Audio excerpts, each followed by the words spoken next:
So we should be live, right?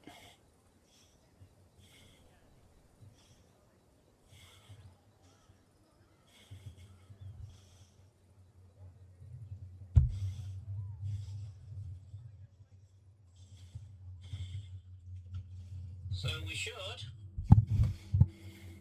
be live, right? We are live, good. Okay, fantastic. Right. Hello everyone, welcome to the Train Sim World 6 release stream. I'm so excited to bring this to you. So excited to actually play the game. It took so long to download last night. I've had a tiny go this morning, but just making sure and find out what works and what doesn't work with the rail driver controller, because it can be a bit temperamental. But I've not actually done a full run on any of the new routes yet. So this is going to be exciting. Obviously, we're going to start with the Riviera Line. It was the most requested thing anyone of my viewers wanted to see. Pretty much the most requested thing, what most people said they were going to start with once they got their hands on the game. And yeah, we do have the 220 Voyager. We have quite a few of the layers on as well. There's a few stuff we don't own. Totnes Heritage Railway. Not own I own the West Somerset Railway. Maybe it's the DLC for it. This is the stuff I don't own. West Coast Main Line, Preston to Carlisle. I own the West Railhead Treatment. I don't know. Some of these I do actually own as well. Class 66 Clear. I don't know.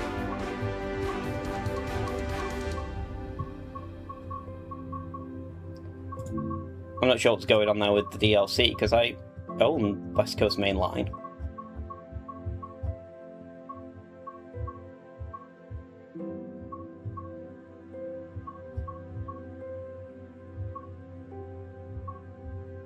Yeah, West Coast Main Line Preston to Carlisle. I own the 86 and as well. I don't know. Not sure. Anyway, yeah, I think the layers are a bit weird at the moment.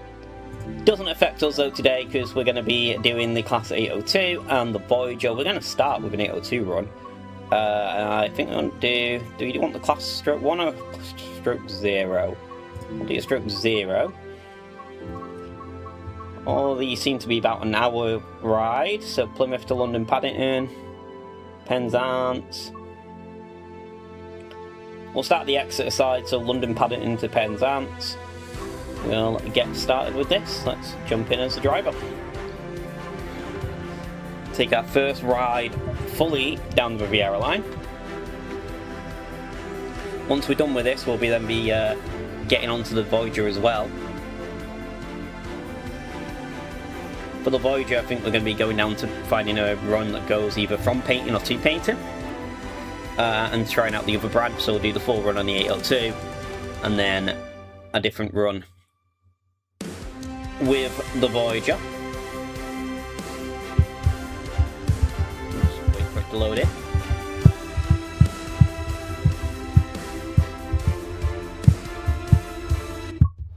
Alright, here we go. Drive this passenger service from Exeter St David to Plymouth. Yes, we will. We certainly will. Start by getting in the master key.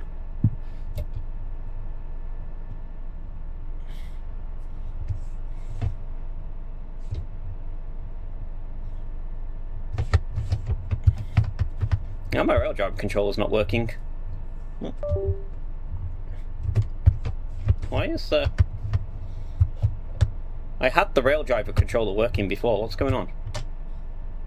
Right. Keys off. Keys on. Why are my controls not working? Like, literally I tested this morning to make sure I could run the 802 and the Voyager with the rail driver. And I've got speed display on the rail driver controller, but none of my controls are working. I wonder if I just restart the service, will it work? Let's try this. I may have, if I can't get this to work using the rail driver, I will just plug the control pad in, and we'll just play using the control pad, but we'll give it one more try. Because I really want to be able to use my controller, and this should work. No. No.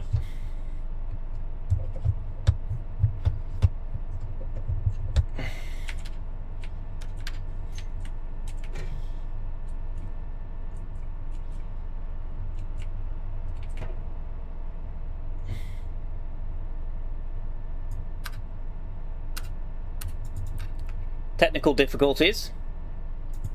Yeah, this rail driver controller is just not having it at the moment. Okay, that's fine.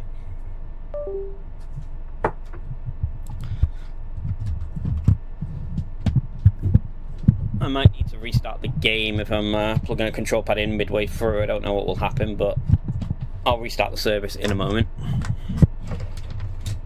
I literally tested the rail driver on this train before, and I had it working a few hours ago before I went out for breakfast. So I don't know why my controller is just not working now, but it's fine. What we can do is rearrange the desk. And we may require a restart on the a relaunch of the game. But let's plug the control pad in.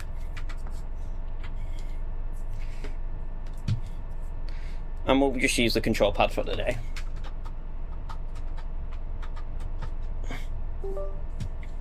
Right. Control pad does work right away.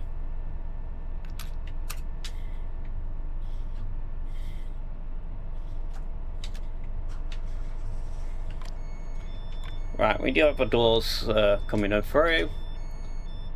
While we're loading up passengers, let's get our safety systems on. AWS.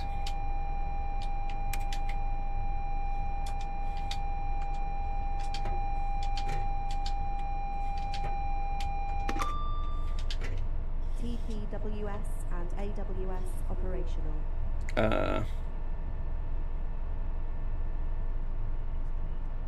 DSD. Vigilance. Cool, right. That should be everything sorted. Let's get the doors locked. Get outside.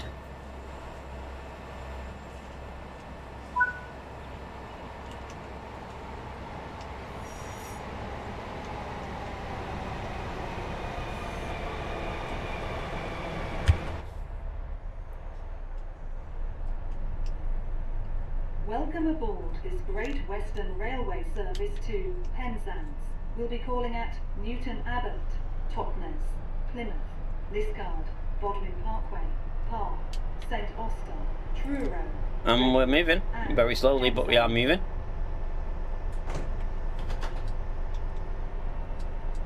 The next station is Newton Abbot.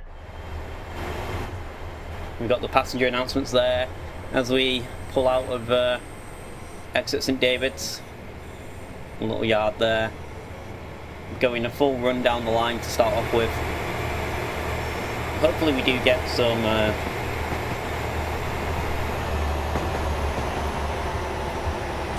AI services as well. As we are ever so slightly speeding.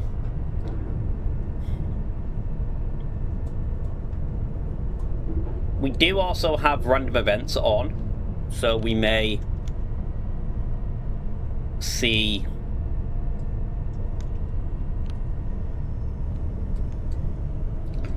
some of them come into play as we head down the line, signal delays, that type of thing, if we get stuck behind a different service.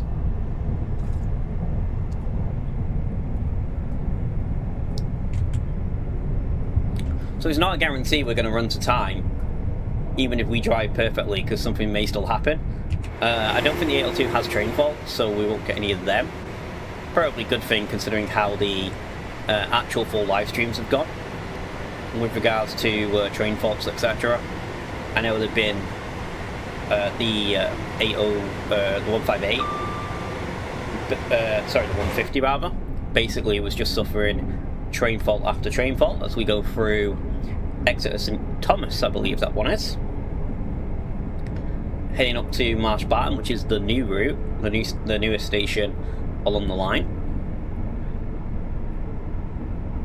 Basically serves this industrial estate we're going to be coming through.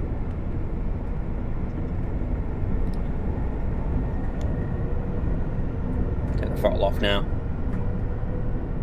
Gotta say the 802 is not too dissimilar to the Azuma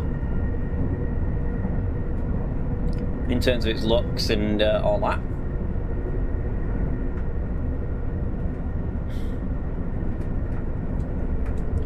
Well, cleared up to 100, so let's get a bit more power in. This is the Marsh Barton stop. There is a scenario here where you basically come to the opening day of the station. It was one of the scenarios they have put in the game. If you do like doing scenarios, you may do that as a video. Marsh Barton opening day on the channel. So look out for that in the future. We will be getting some scenarios and stuff in.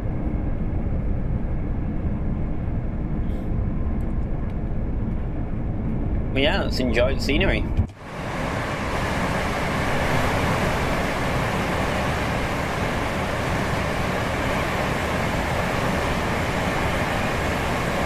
heading down to the good part. I thought we'd start the exit line because we get at the exit side of the route, because we get the seawall running and the coastal running, which should be coming up in relatively soon.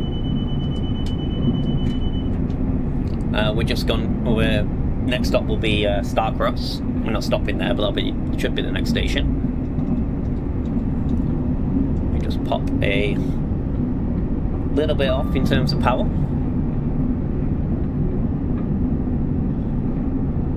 Right at the 100 miles an hour line mark.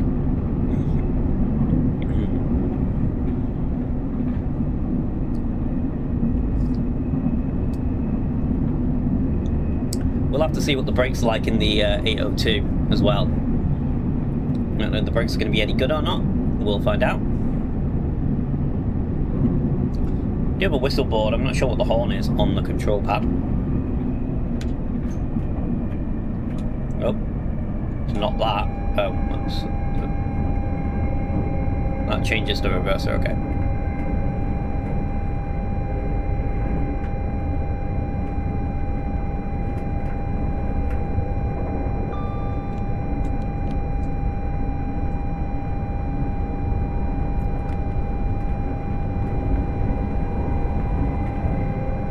So the button I just pressed definitely wasn't the horn.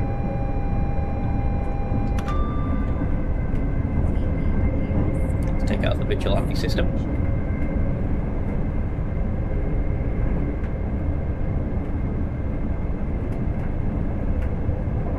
There are some varying speed limits as well on this line. Obviously we've got this a little bit of a 100 mile an hour section that we're in at the moment. But then just coming up here we have a drop down to 75 as we get to the seawall. We're going to start dropping now to make sure we hit the 75 and just power off and just cruise through. There's the marker letting us know we have a speed restriction coming in.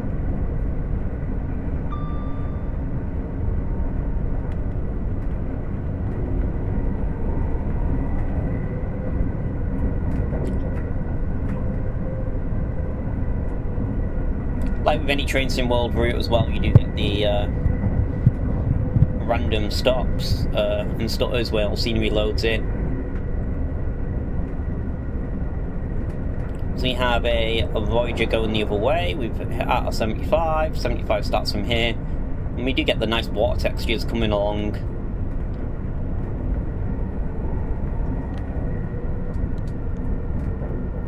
Power 1. Give it a little bit of throttle on. This is coming up to Starcross.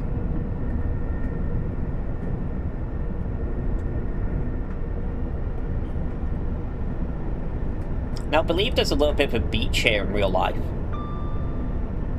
Obviously I'm not going to be seeing any beach at the moment because the tide's fully in. But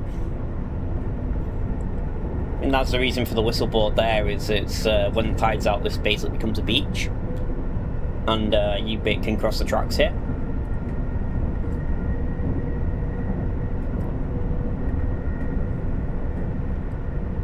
Not for us today though, to be crossing the tracks.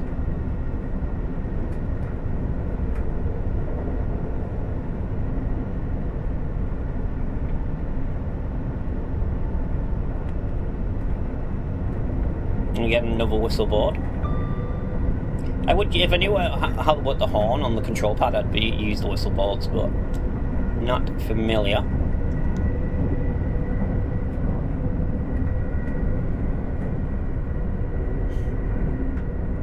As we run through Starcross Station, and now we start our run along the seawall, pretty much from here. The bit of basically the reason why this route is famous.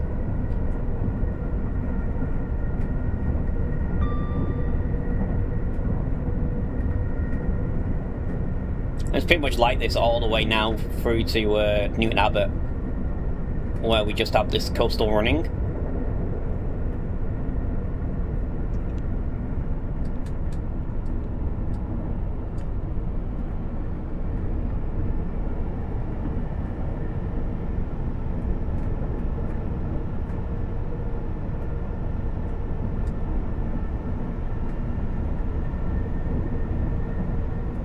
Now, I've ridden this line a lot in the past.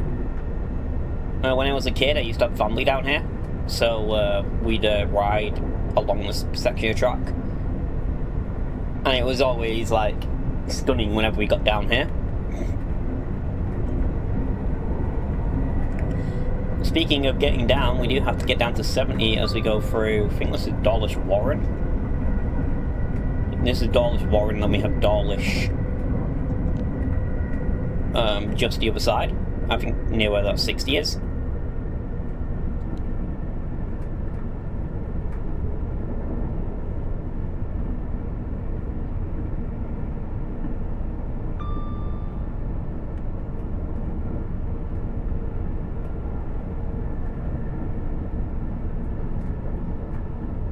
Now, if you watched the release stream, you'll know the official live stream from Dovetail when they were showing the route showcase. You'll know the ferry just went past all lights up as well, and that looks pretty good during the night, seeing all the lights and everything.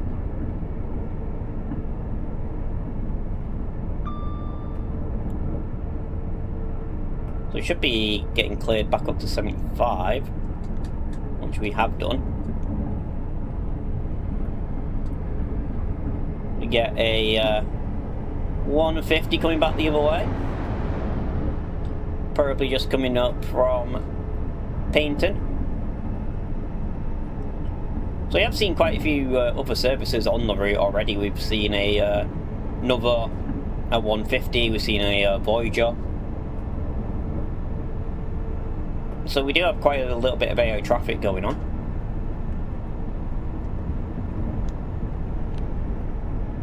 You need to be at 60 going through the station, so be a little fast, but only for a second.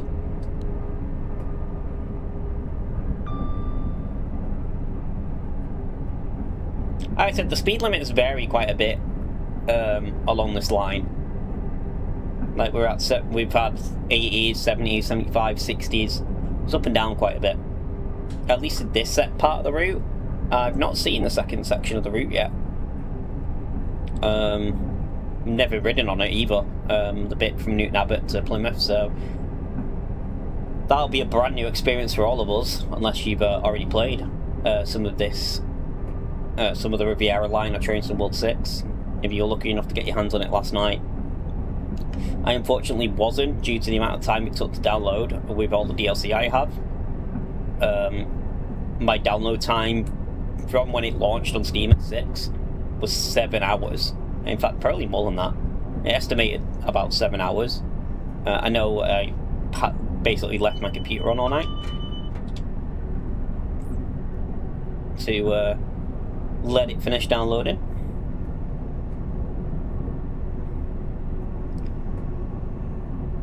So soon enough, we'll be going through the, turn off to go to the retain. I don't think I've got my lights set up correctly. We haven't. Ah, it's freezing on me.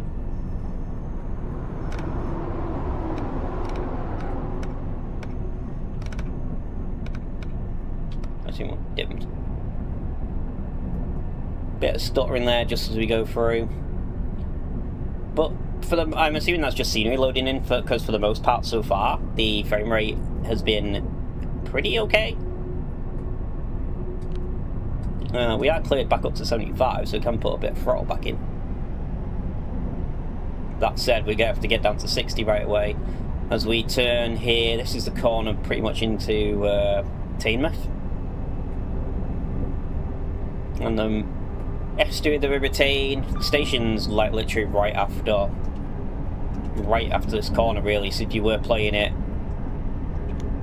with a hubbless, for example, this would be a indicator to, well, sorry, not this turn, the next turn, but this next turn coming up here would be your indicator that you're essentially coming into Teignmouth, where we leave the sea behind and follow the estuary.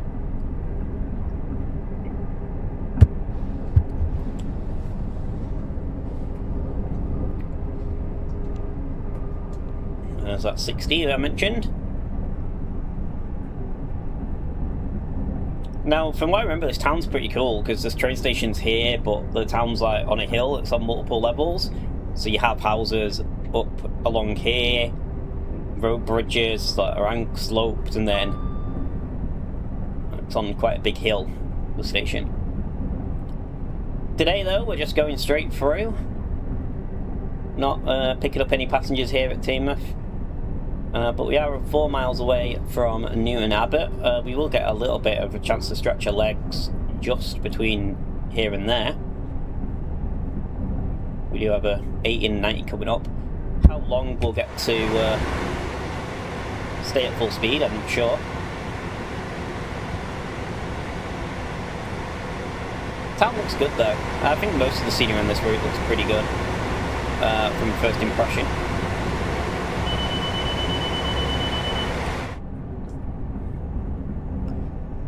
From last time I was down here as well, somewhere there used to be a good pub the other side of this river. I think it was called like the Cellars.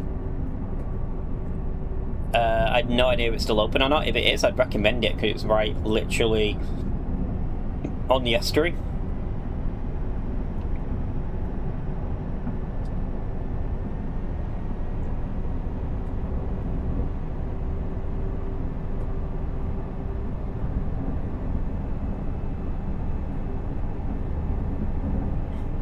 It's to start in the 90, we're barely up to speed with regards to the 80 yet, and we've already got the 90.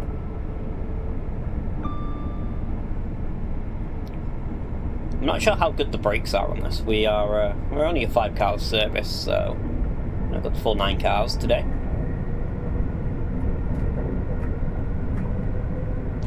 Just so you know, if you are here watching the stream as well, don't forget to give the stream a like.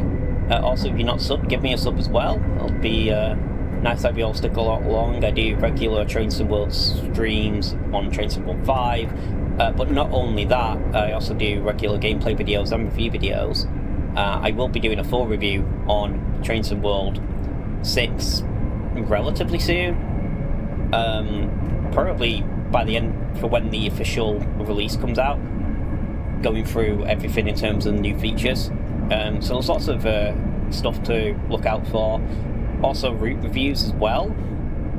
Got reviews of the Manchester Airport commuter, the Class 86 that came out, even a review of Train Sim World VR as well. So lots of Train Sim World content in terms of gameplay reviews, streams. So if you are new here, or it's your first time finding me, do give me a like, do give me a subscribe. Hopefully you'll find something you like, as long with other live train videos as well, because we also do real life content. Recently, the last real life video was a ride on the Class 170 Turbo Star, East Midlands Railway between Manchester and Norwich. lots of nice scenery. We also have a other live video or greater angular service for when I was down in Norwich coming out soon as well, as the train sim stuff. So for us, we're pretty much here at Newton Abbot. We've got just over a mile to go. So I'm going to let the train come down a little bit. And just drop speed. If I remember correctly, we should have the racetrack on our right. Pretty sure the racetrack buds up against the line, or at least it used to.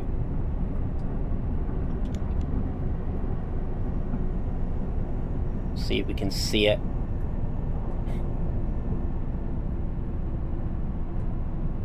I think it's just here, the racetrack.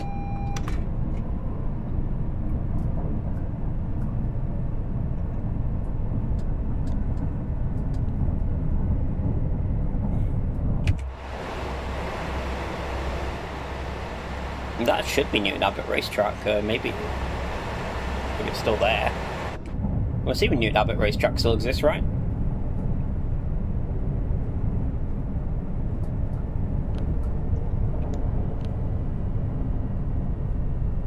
We are now approaching Newton Abbot.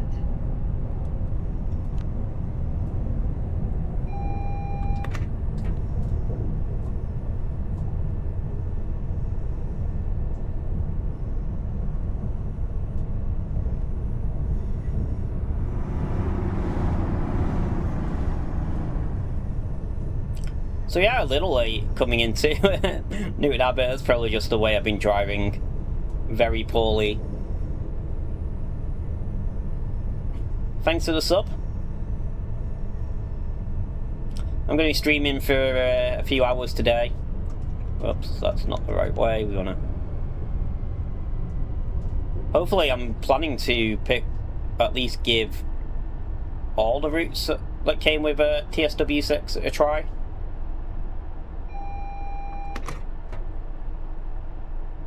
We're majorly late into here.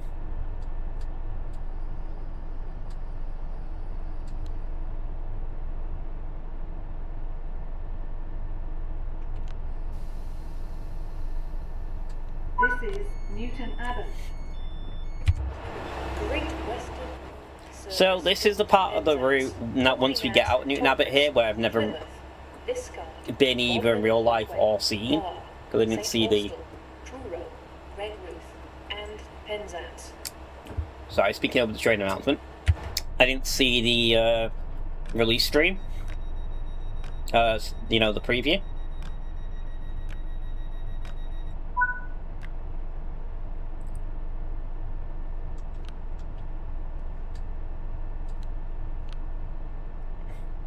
So everything from here is going to be new to me. Welcome aboard this Great Western Railway service to Penzance. We'll be calling at Top. We also have a first random event. Liscard, Bodmin Parkway, Park, St Austell, Truro, Redruth, and Penzance. That's kind of cool having the announcements on there. I do like that. The station is Totnes.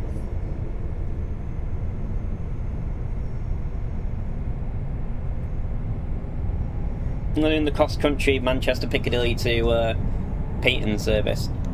That's the one I used to ride back when I was a kid. So I used to have family down here. There's a temporary speed restriction, so first random event. Very small temporary speed restriction of 40 through there.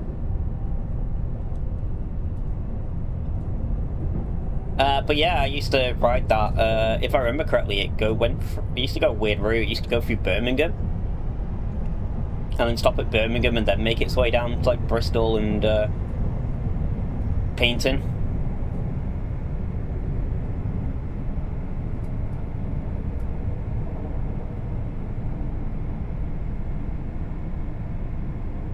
So Plymouth's the nearest to you. How well do you think they've done Plymouth? The only bits I'm familiar with is Exeter and Peyton, really, so... I've never been to Plymouth myself. But do you think they've done it justice in the game?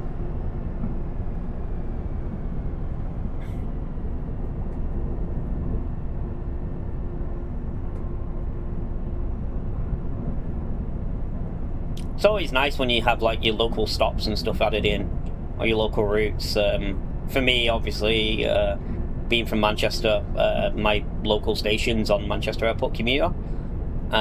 So that was interesting to compare how my local station looked in real life compared to what Alan Thompson Simulations did when they bought Manchester Airport Commuter out.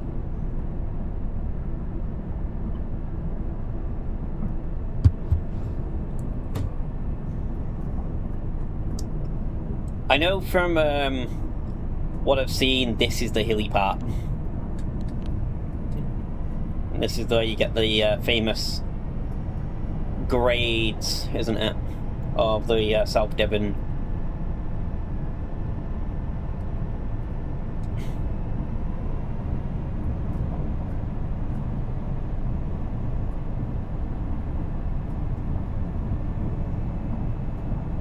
It was mentioned in the preview stream that there were some services that don't stop at Totnes just because of the grade afterwards and the steepness of the hill.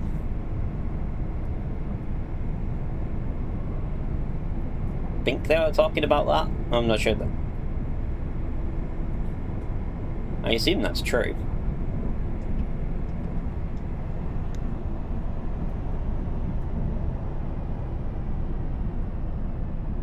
55 limit just here.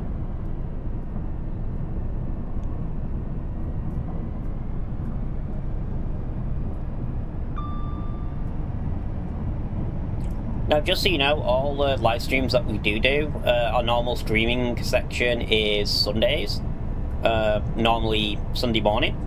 But if you do miss a live stream, all the live streams that we do, including the ones today, because we will at some point have to take a break for an hour or two, are always on demand as well. So if you did miss one or wanted to go back and catch up with a live stream that you do miss, it is on the channel. I've set up a playlist now that includes all former live streams, including the one from this Sunday where I forgot to turn my microphone on for the first hour and basically spent the first hour of the stream talking to no one because I had no idea my mic wasn't turned on. Technical difficulties.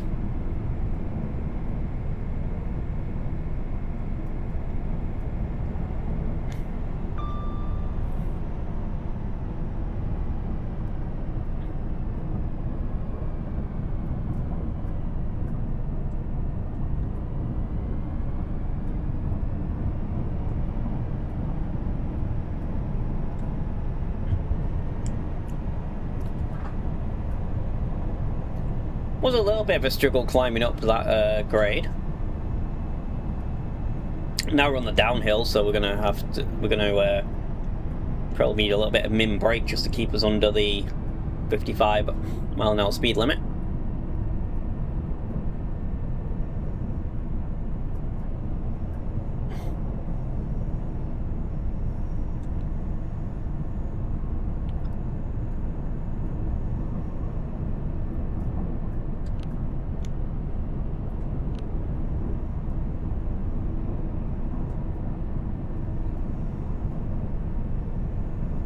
It's quite a slow section, this, really, isn't it? Like, limited to 55.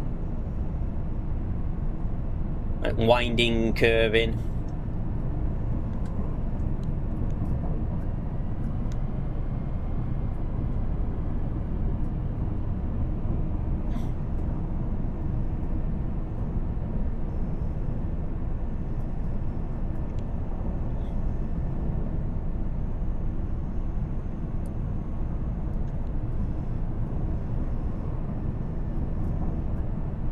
Very technical section.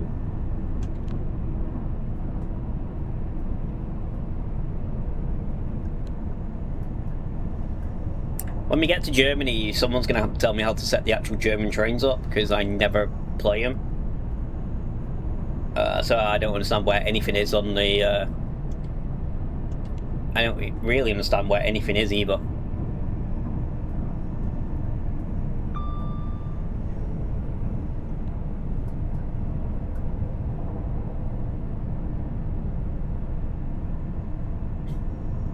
But I think Germany we're going to be doing last. We're going to at least take the Voyager out after we've finished this run. And then I think after the Voyager we maybe get a run on the Morristown line. And see what the Morristown line has to offer as well. Again, you might have to tell me how to set them trains up.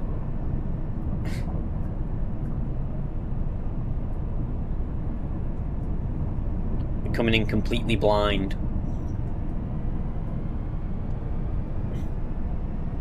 Looks like we've got over the hill.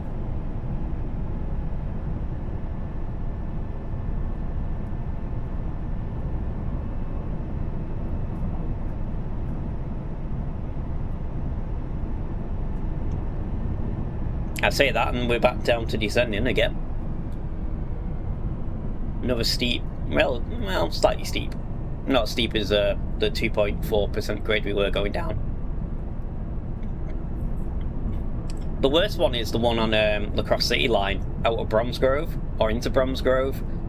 It's not too bad for the electrics, but the 170 struggles trying to get up the hill. I think it's 2.7% the grade. The 170 really struggles trying to get out of Bromsgrove. We do have yellow.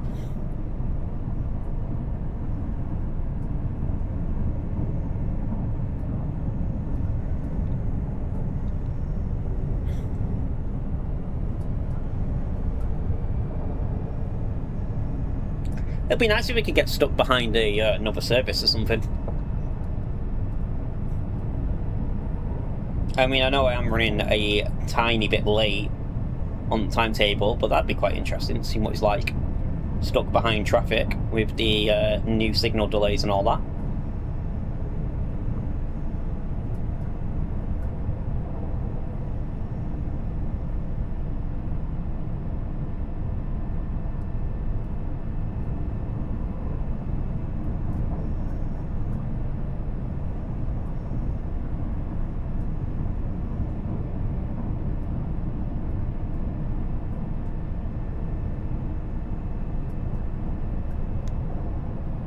Well, we actually do have a chance to increase speed, although we are coming to Totnes, there's probably no point. Just a mile to go. If anything, we probably want to be bringing the speed down a little bit.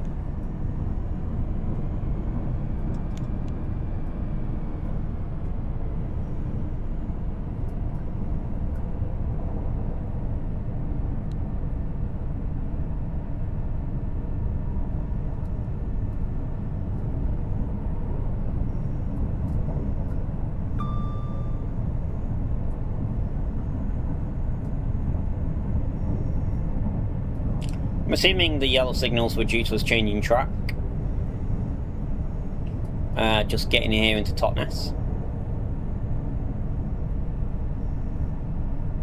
So we have a 802 going the other way.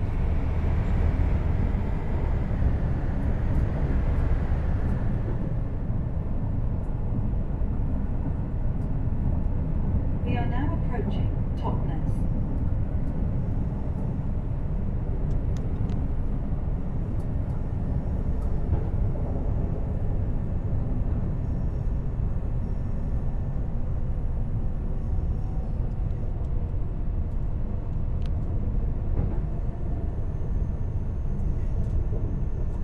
Oh, I see. So this station has like 2 through tracks, and that's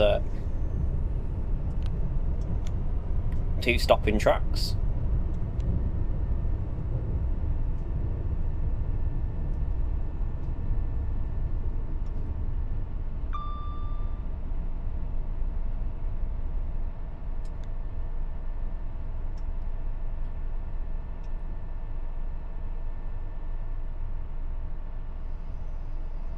We overshot a tiny bit on the stop marker, but it's not too bad.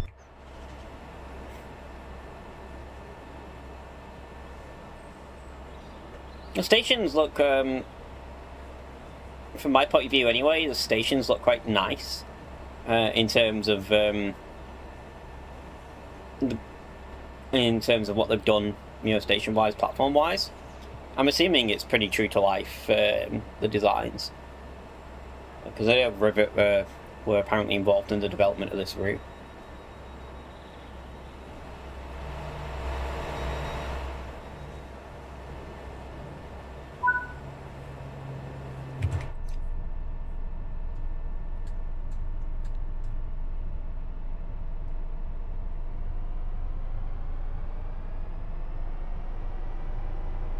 There we go, moving again. Welcome aboard this Great Western Railway. But yeah, the stations seem nicely designed. Calling at Plymouth, Liskeard, Bodmin Parkway, Parr, St Austell, Truro, Redruth, and Penzance. We now have a little bit of a run to Plymouth. The next station is Plymouth. 20 miles, so this is probably the longest stretch without stop there.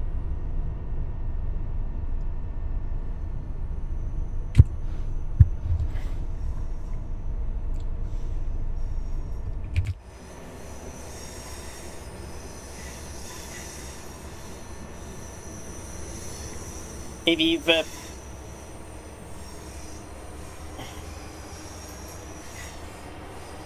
so this is PC I'm playing on. This is the PC version of the game, so we do have access to all our content. I think on console, the early access only allowed you to download basically what came with Train Sim World 6, and the rest of it hasn't transferred over yet. For PC, we got pretty much everything you own in Train Sim World 6 right away.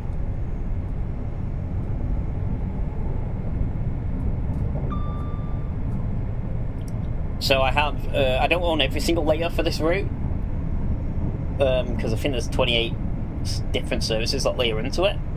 But everything I have that layers into the Riviera Line, so the Steam stuff, for example, is all turned on. For all the AI traffic layers and everything.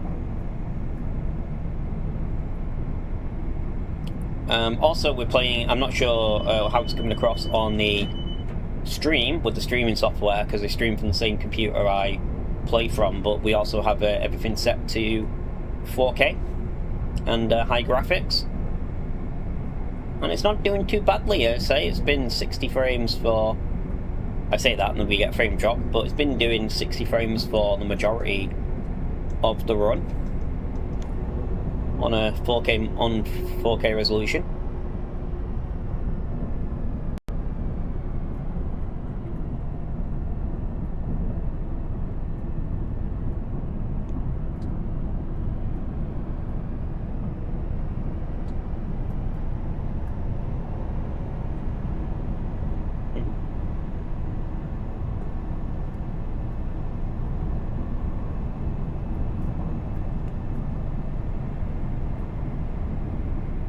Yeah, I assume it'll run pretty well on the consoles, on both the PlayStation and the Xbox, whichever console preference you decide to use. I've always been a PC player, so...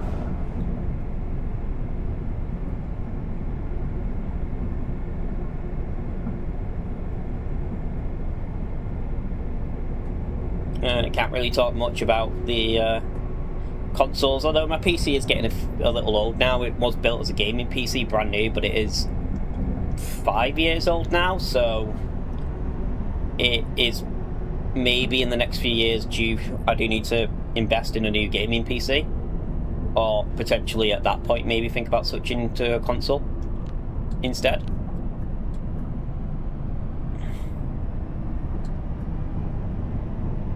The only issue with switching to console is I'll have to rebuy all the DLC that I own. And I've been playing this game for years now, and I've been getting like special editions, deluxe editions, so there's a lot of and random routes as well, so there's a lot of content there.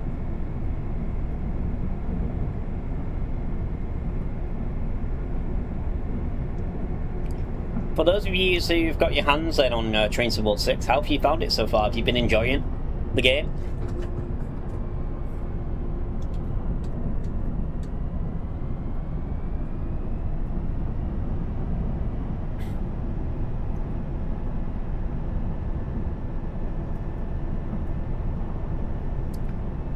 Have you found the train faults as well? Because I know there've been a few issues with the train faults, especially the engine dropping out.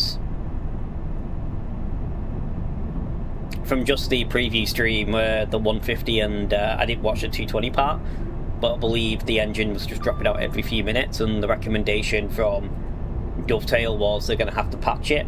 But for the moment, if you're not happy with the engines dropping out, turn train faults off, just because they're happening way too often. You know, is Flight Sim going to PlayStation? I didn't know they were bringing it over to PlayStation, Flight Sim. I've not played Microsoft Flight Simulator for ages. I used to play 2020 quite a bit. I own 24, I've not played it as much as I thought I would do. I still have like my yoke and controller and everything. But yeah, I just I think when 24 came out, a lot of the content that I used to play wasn't released for it, and I just never stayed with the game. Something I probably do need to get back into a little bit with the Flight Sim stuff.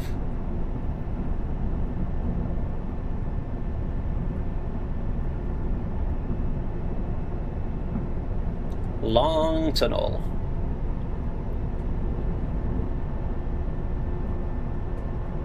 I did find out there's a ship simulator coming out called Seafarer on PC in about 3 weeks.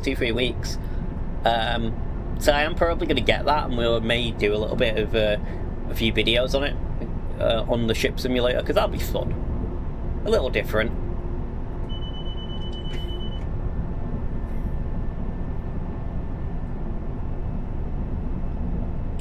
To normal seat.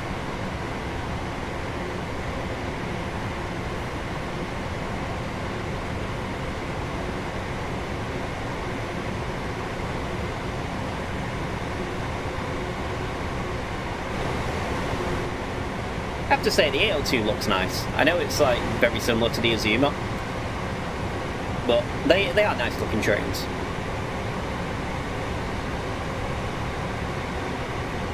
I actually like the 801, the Azuma.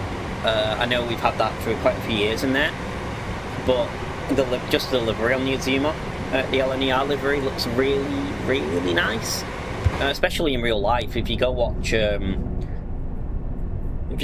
my real life video of Manchester to Norwich, obviously that route takes us on the East Coast Main Line for a little bit between Grantham and Peterborough. Actually, the part of the East Coast Main Line you can play in Train Sim World. And yeah, as we get into Peterborough, there's an LNER Azuma on the next platform, and yeah, the livery is just really nice on it. The white and red, I think it's just smart. And the 802 is obviously quite similar to the 801.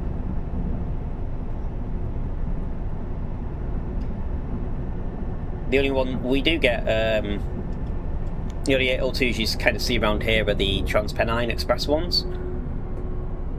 See quite a lot of them. But I don't think they look as nice.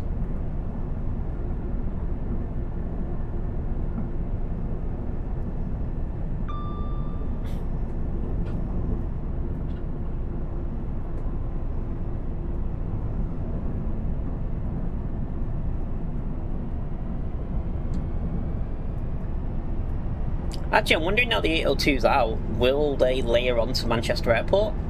I don't know if Transpennine run. I know Transpennine run up to run services to Manchester Airport. I don't know if they use an 802 on that route or not. Whether they use like the 175 or 185 or whatever the other train is they use.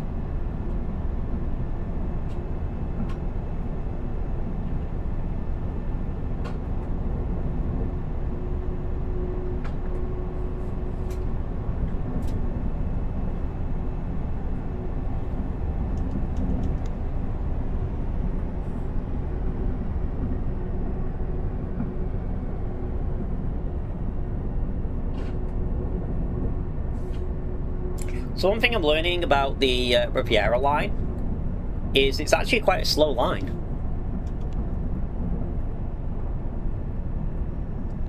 With for this most of this section, afternoon Abbott, we've been limited to 55 and 60, so.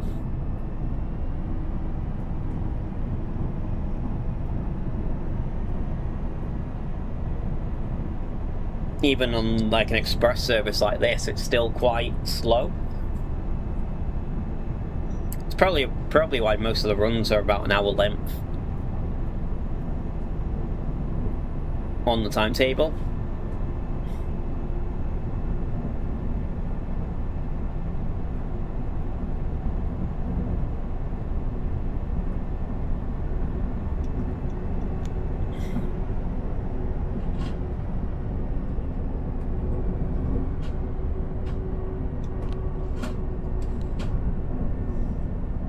It's certainly different from like last year's West Coast Main Line,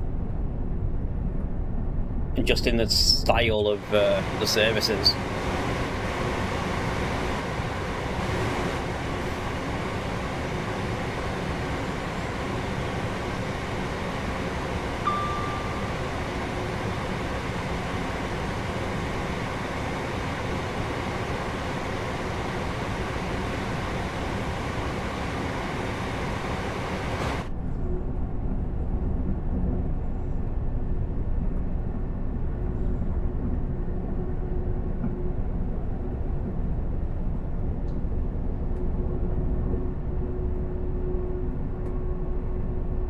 We're pretty much at the moment just stuck at 60.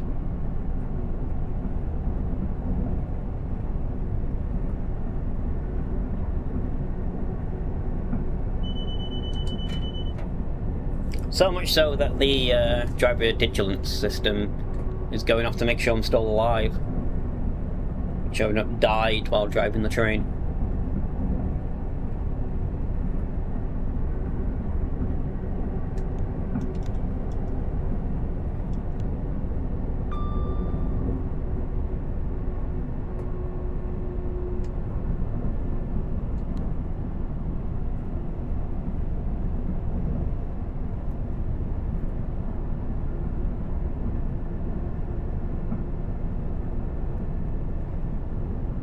What's a tractor there? Bit of farming sim going on as we go past there, and another tractor. Get your farming sim going.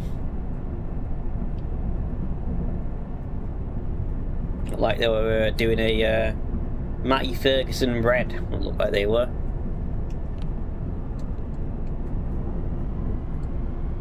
We'll have Dagger Win working on the working the fields as we drive past. I'm assuming Daggerwin still makes Farming Simulator videos. We do have a little station here. It looks quite modern, whatever station that was. We just went for it.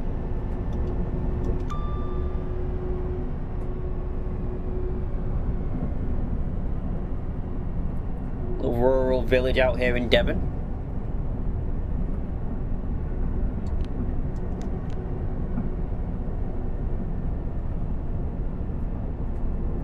Now we got a little bit of a slope down.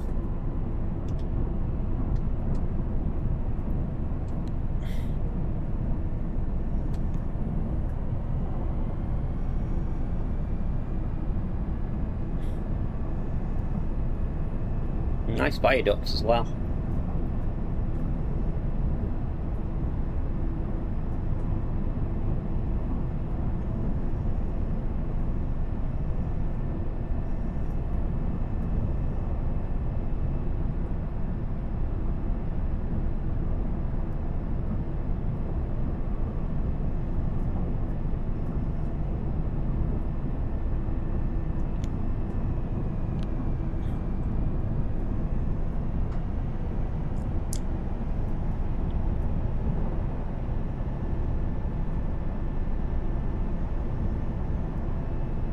So we'll see what time we finish that up when we get into Plymouth. We pretty much left Newton Abbot on time. We were a minute or two late getting in there, but we did have a small stop at Newton Abbot, so we got back up to time on the timetable when we left there. So hopefully we shouldn't be too late getting into Plymouth. And any delays we do have is mainly just down to my poor driving more than any random events or anything. And we did have that temporary speed restriction just going out of Newton Abbot, but it was only for a junction, and we quickly went over that. Luckily it was as we were speeding up anyway, so it didn't affect us too much, as it was just pulling out the station.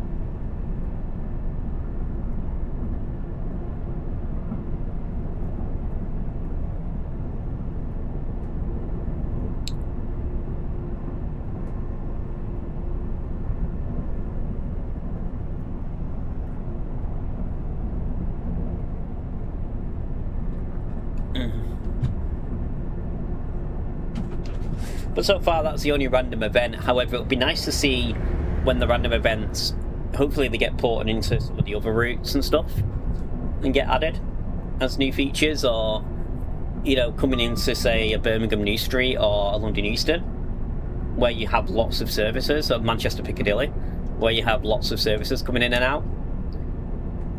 You know, that would be really nice to see the random events in them releases in the future.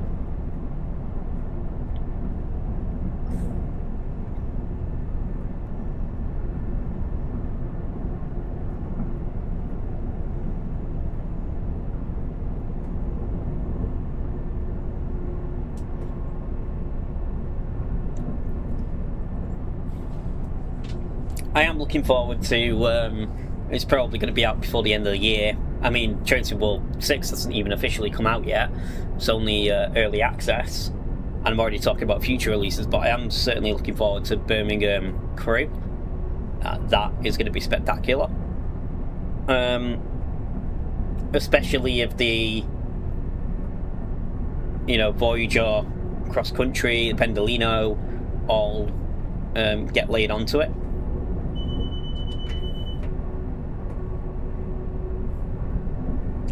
Looks like we've got to the end of these speed restrictions, because we do have an 80 coming up just after this signal. Between this signal and the next, we do have an 80.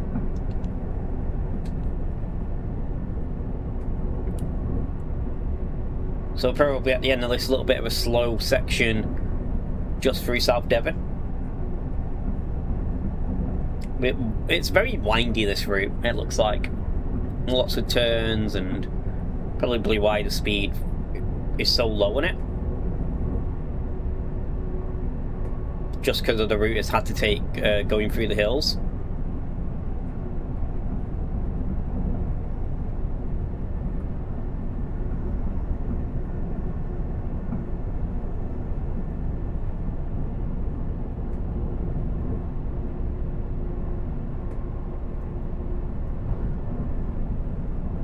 Our 80 section should just be coming up in a moment, though. Here we go. So,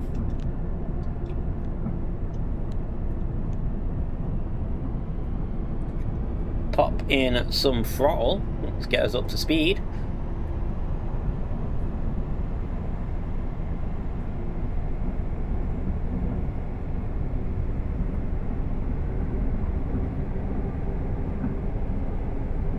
Here you can hear the diesel engine kicking in as we put some throttle down.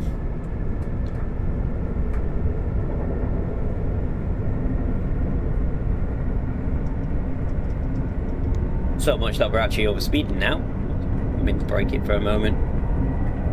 We are downhill as well, so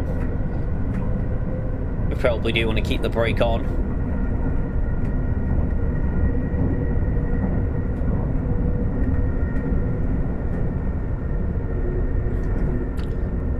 When we do get to Plymouth, I'm just going to take a couple of minutes just to make a cup of tea And then we'll start on the Voyager. So we have the Voyager coming up very soon.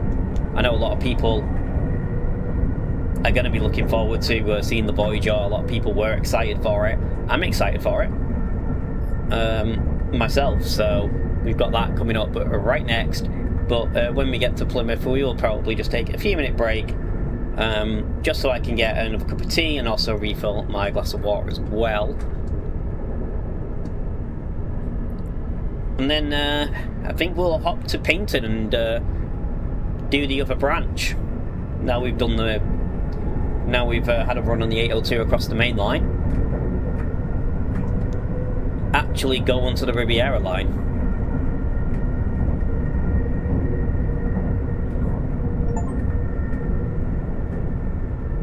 Oh, we reached driver level 2. I only thought I had driver level 2, but on my profile, I've imported my old profile from Train Sim World, so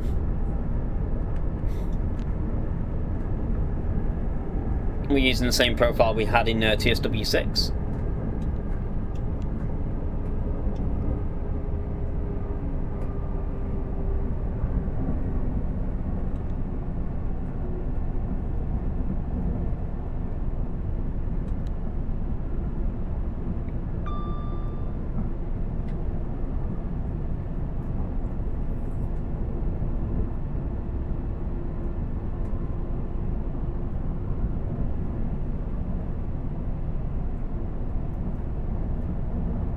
We do have a few depots and stuff here just coming into Plymouth. Don't think this is the big one. Is it the big one? Have a look.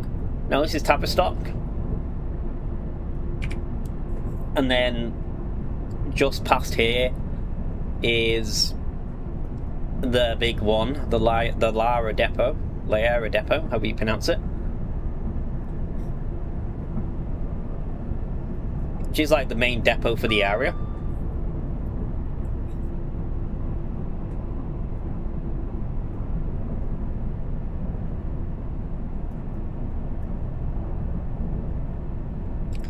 For console, yes, you should be.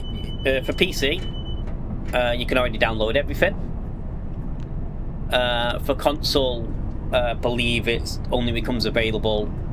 All the Train Sim World 5 content only becomes available on the actual full release day. So if you do have the early access, you're just stuck with whatever came with TSW6 for a few days. Then you get to have all the fun of re-downloading your content. For me to re-download everything, from when it launched on Steam last night, launched at 6 o'clock, it was still, I basically just gave up and went to bed, to be honest. Just left it overnight. Because it was just taking so long.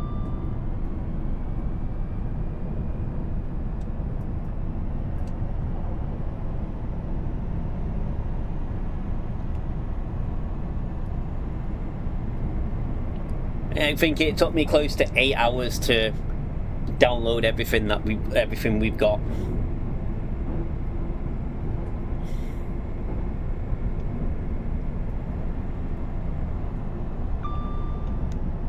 I mean, I don't even own every single bit of content as well. There's still quite a lot of the British stuff that I own.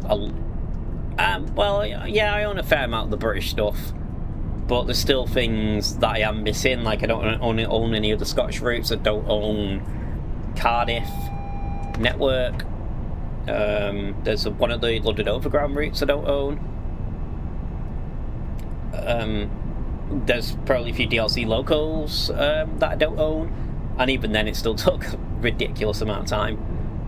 And when it comes to Train Sim World 7, it will probably take even longer, because I'll have even more content to have to download for it. So we do have a 25 just coming here into Plymouth, so let's brake quite heavily to get down to it.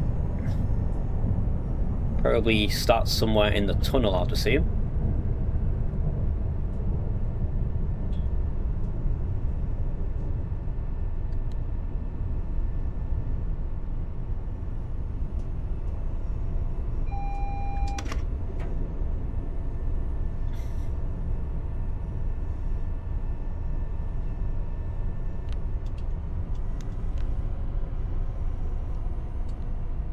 Yeah, it's just here at the light. We are now approaching Plymouth. I gotta say, I do like the announcements. They are fun. It does a good job as well. The AI that they've used for it. It does sound like the actual proper train announcements.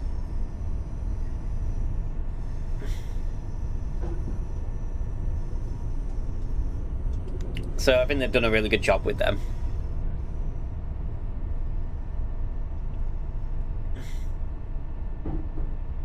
Why is this hideous building like at the side of Plymouth Station? For anyone who's local. Is it like an office block or something? It looks like a bad 60s, 70s office to me.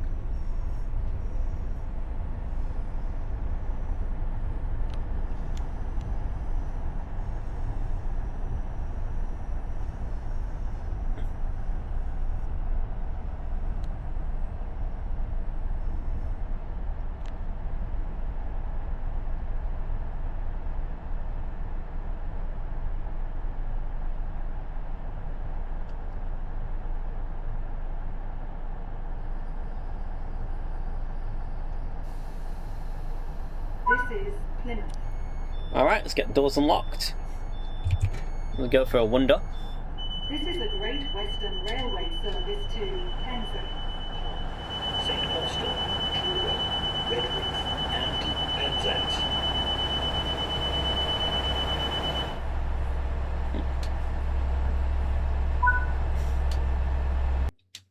Oh. Got the gold medal in the end. Level 6 on the on the 802 already.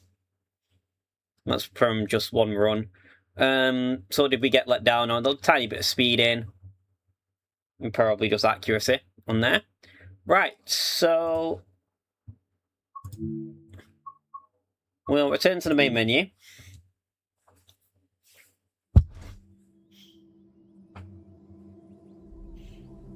We are going to be doing another run in a moment. Let's see what we've got the option of doing. We're going back to the Riviera Line. For some reason, that doesn't show that service is being complete on timetable. Is it not?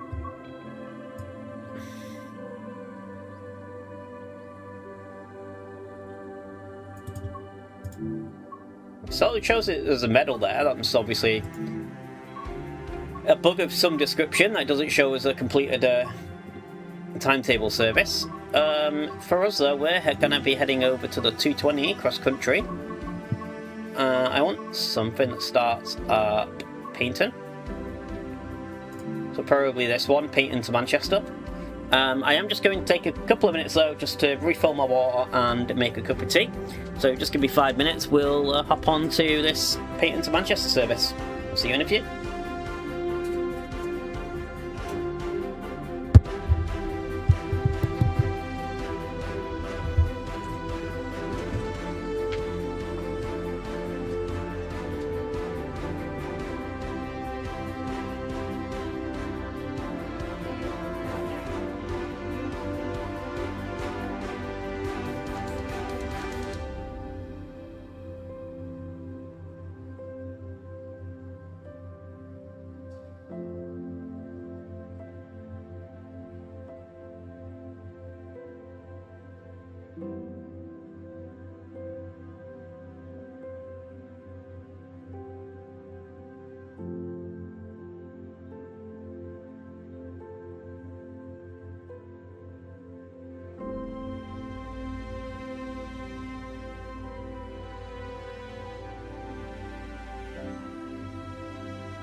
Okay, we're back. Sorry for that brief intermission. Just had to go get a fresh drink.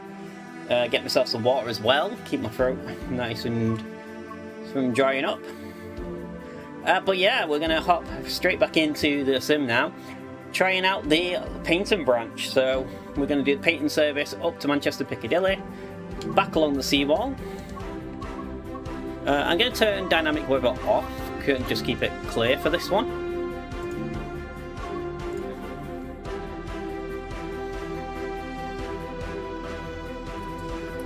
Let's see what the Class 220 has to offer. I know a lot of people were looking forward to the Voyager. I'm a fan of the Voyager. I like Voyagers. I'm just a weirdo like that.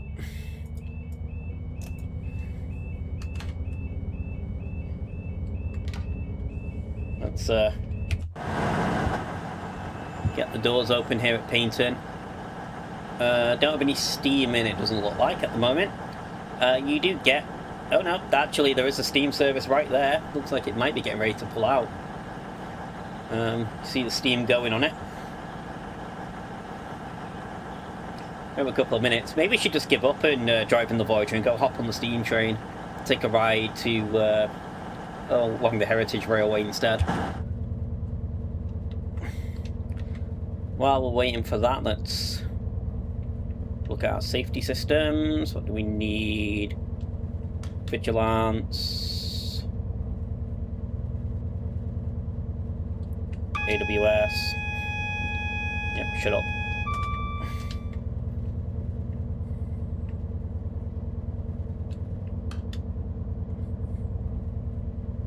Don't think we need anything else. No, that should be fine.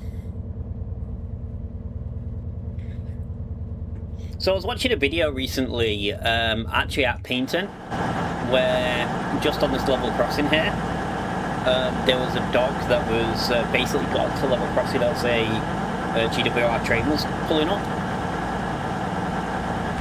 And yeah, people then jumped the barrier of it, trying to get the dog out from under the train.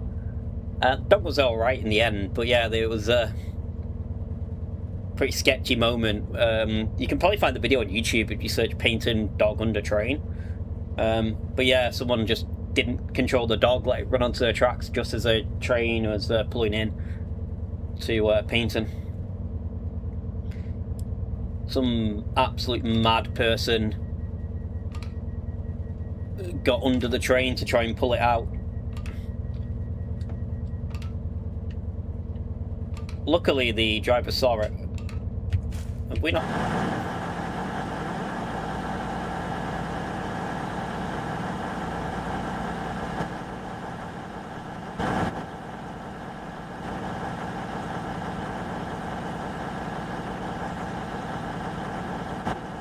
What's going on? Our doors broke?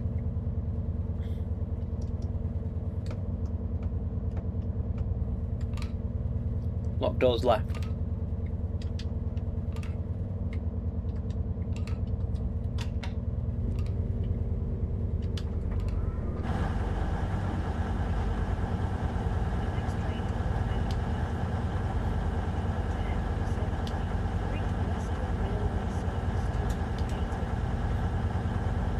How do we fix a door fault? Anyone know?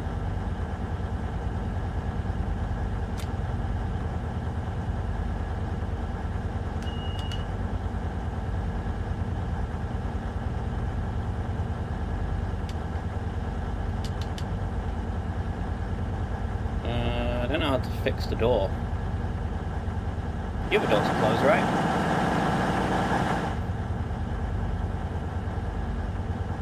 Anyone know how I fix a train door fault?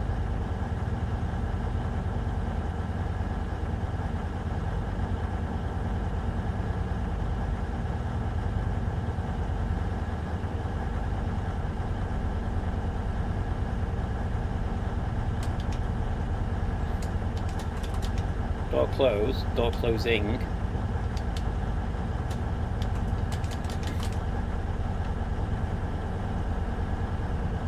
Is there a fuse I have to put in here or something, or?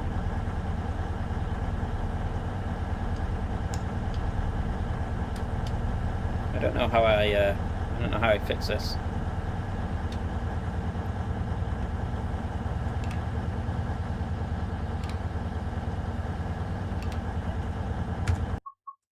Thought we turned train. Let's just turn train faults off. Thought we'd already done that, to be fair. Back. General. Yeah, train faults should be disabled.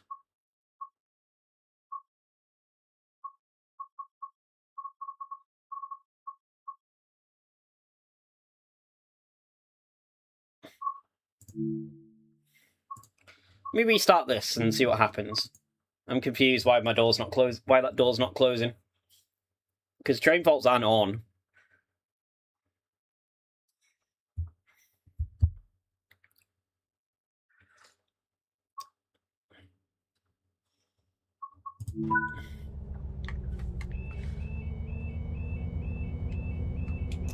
Right.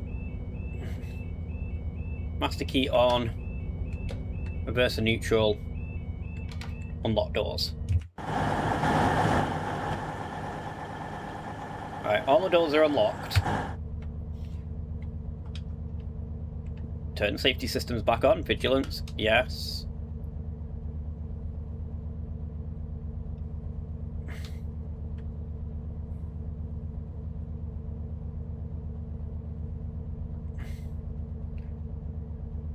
AWS, yes.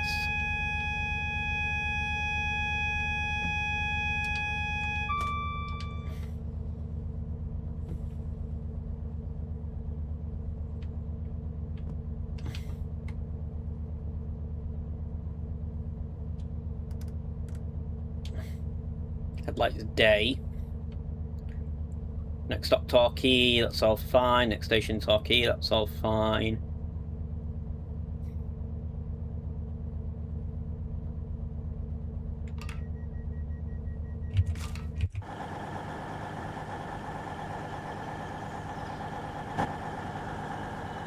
All the doors have closed this time. So maybe it was just a bug. Maybe that was just a bug with the train doors, I don't know. For why it wouldn't close the first time when train faults aren't even turned on.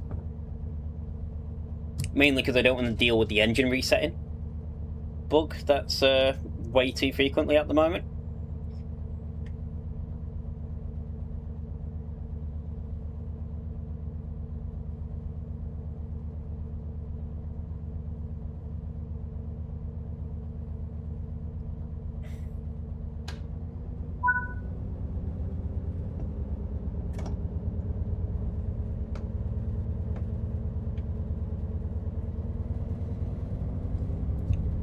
Right, we have power, so we'll move it.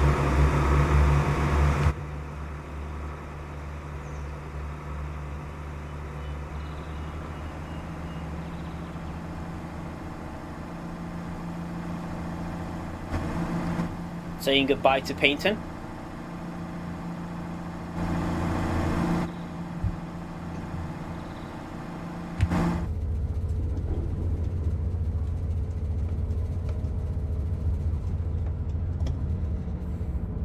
That was strange the first time round why we couldn't get moving. It's like the door just broke or bugged out or something.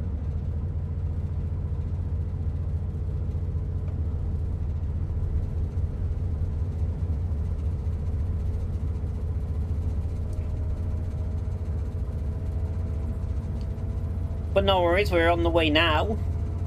So this is the bit of line we didn't do the first time round. Here up to Torquay.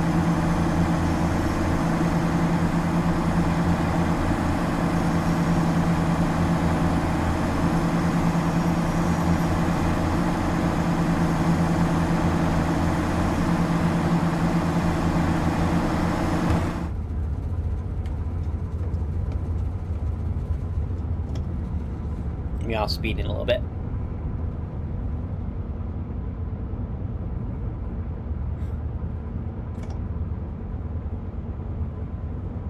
The Voyager is probably like this, I guess, a little bit in real life, but it seems sluggish.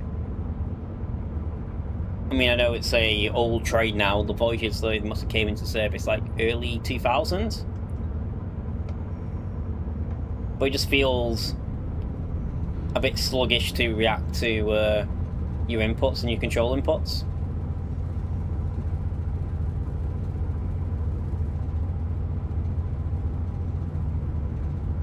That's my first impression of getting in one of these things.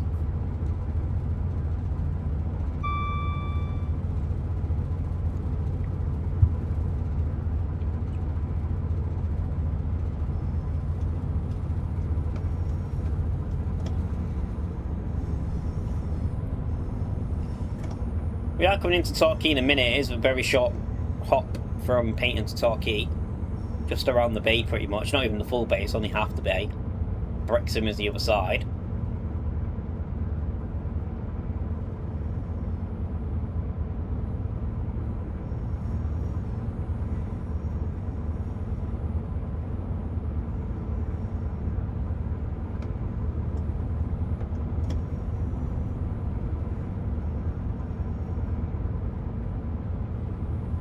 Now, I remember going into Torquay, you have this big hotel, which we'll probably see in a minute, just at the other side of the, just by the station, really. We are now approaching Torquay. Please mind the gap between the train and the platform, and take care when stepping down from the train.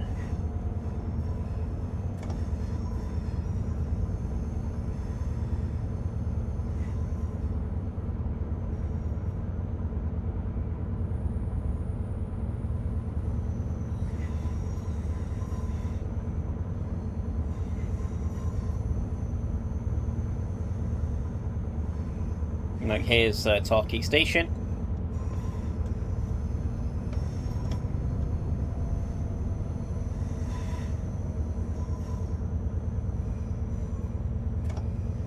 So one thing that I was talking about on the live stream is this was the station they used as a model to prove the concept of Train Sim World when they first had the idea of being able to get out and walk around the station, which is something I didn't know. This is Torquay. But yeah, this was the station that they modelled to prove the concept that Train Sim World, you know, what a train sim would be like if you could get out and explore, say, the station platforms. This is the bit they used here. So you could say Torquay, even though it's only just coming in Train Sim World 6, this is the original Train Sim World, in a way. As they imported, obviously, the original Riviera Line version from Train Sim World Classic into Unreal Engine, and then demoed as a tech demo, being able to walk around, explore the station, model the bits, the internal bits, so you could explore it. And this is their original tech demo, so a little bit of Train Sim World history for you.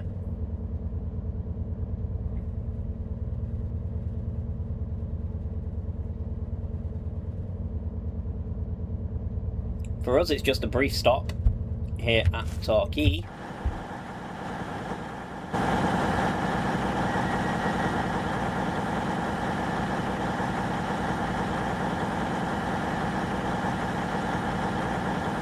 See, now all the doors are shutting fine, so...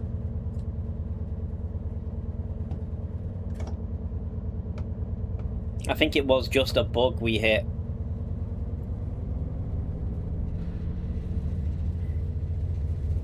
The next station is Newton Abbot. This is a cross-country service to Manchester Piccadilly. Yeah, I think it was just a bug that we hit a little bit with regards to the first run we did when we tried to originally launch this, where it just wasn't having it.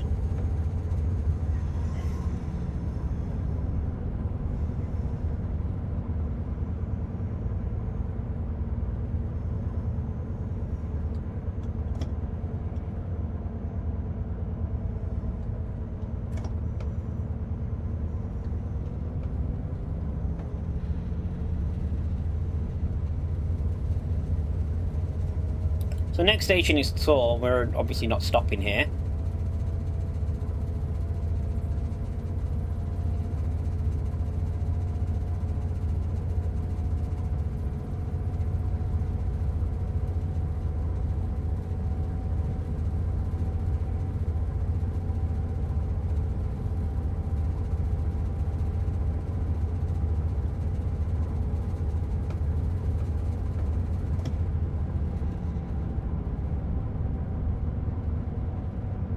Do have a 30-mile-an-hour limit just while we go through the station.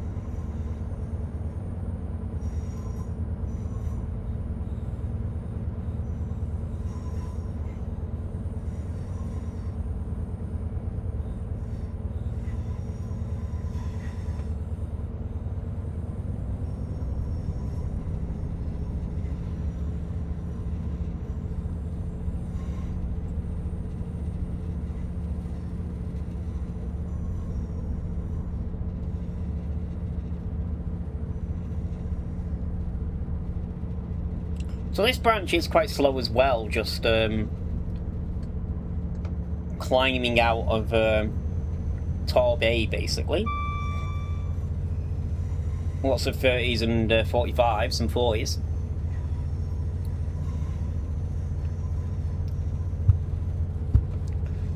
It is very much a different experience to say last year's releases and the West Coast Main Line and the East Coast Main Line.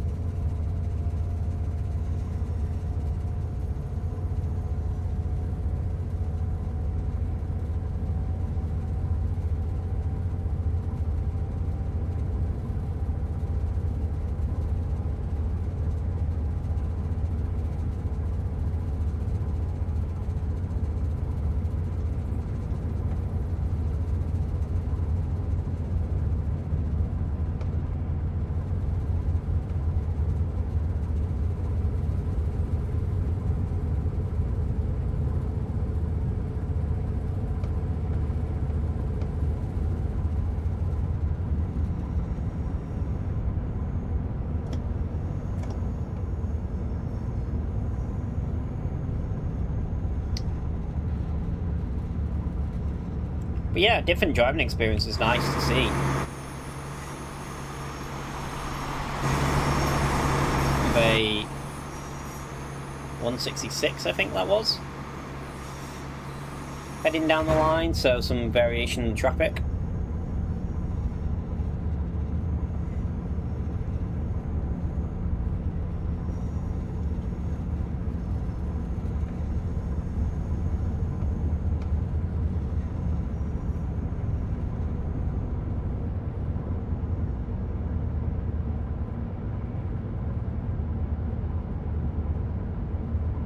And this is where soon we'll be getting out onto the main line.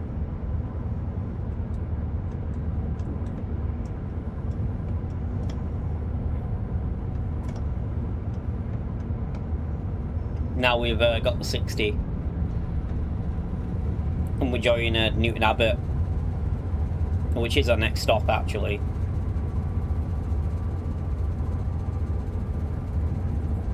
And then we get the run back up towards Exeter, which I'm looking forward to. Doing the seawall running. It's always a pleasure to do. It's a mile until waypoint.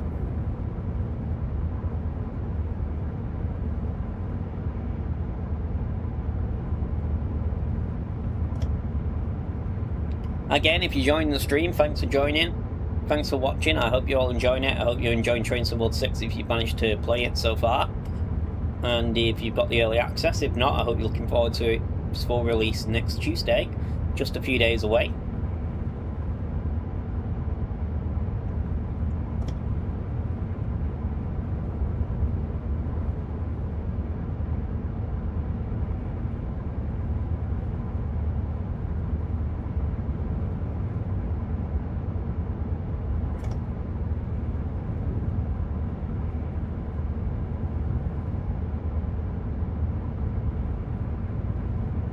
Soon enough, everyone will be getting their hands on Train Sim World.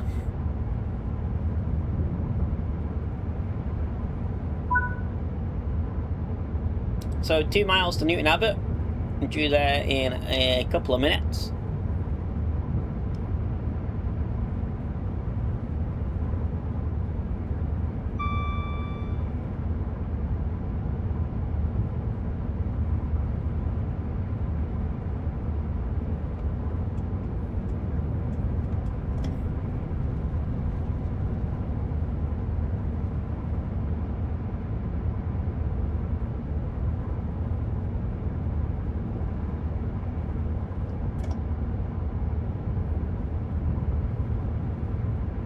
You can already see the part where we essentially join the main line here, going down to 55 in probably just the other side of this little tunnel, and then the 40. In fact, here's the warning of the speed change to get down to 40.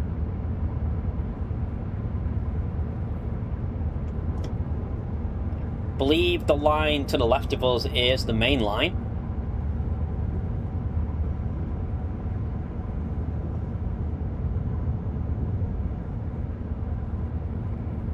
So that's what will take you up to Plymouth as we ran the first time around. First full run on the route was to Plymouth between Exeter.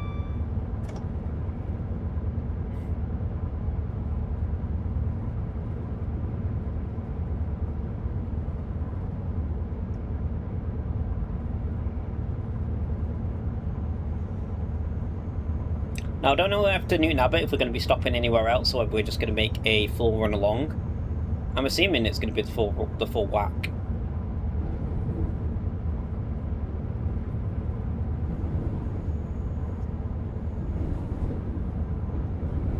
So I'm assuming we just pull into Newton Abbot and then we're straight off up to Exeter.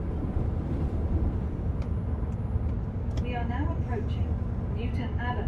Please mind the gap between the train and the platform and take care. I can't imagine this would stop anywhere else. Maybe, would it stop at Dawlish? I don't think it would. I mean, we'll find out in a few minutes anyway.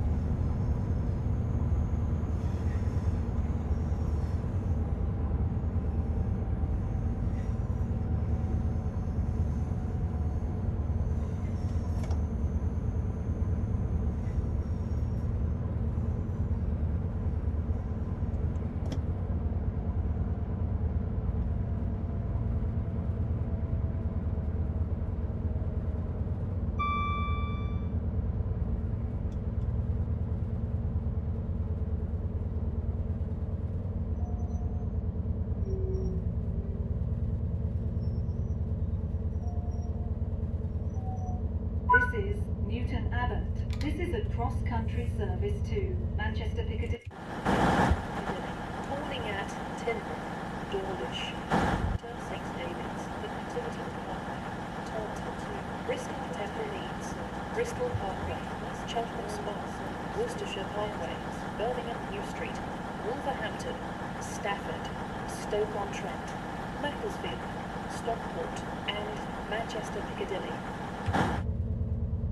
Well, according to the passenger announcement there, we are stopping at both Teignmouth and Dawlish before Exeter St David's. We do have a few stops to go. Make sure our doors actually close as well, because we did have that bug before when we first launched the series where our doors weren't closing. It's like we had a random train fault without train faults turned on.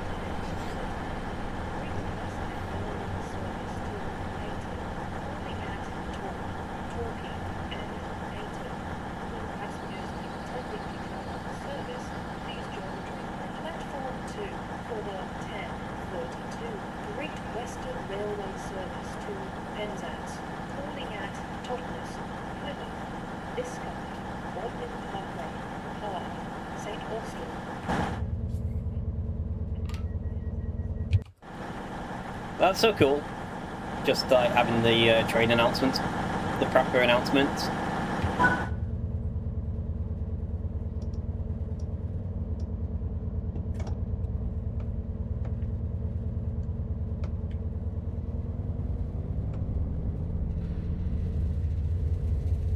The next station is Tinman. This is a cross-country service to Manchester Piccadilly. So we should be able to get some speed going here as well, because There is a little bit of a section here where we can get up to 80 miles an hour.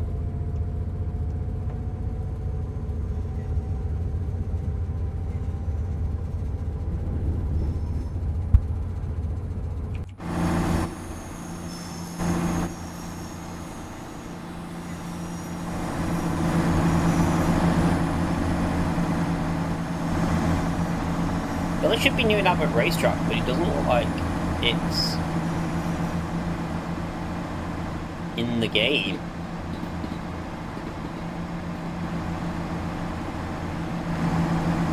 Which is a strange omission to put out the horse racing, to not have the horse racing track in there.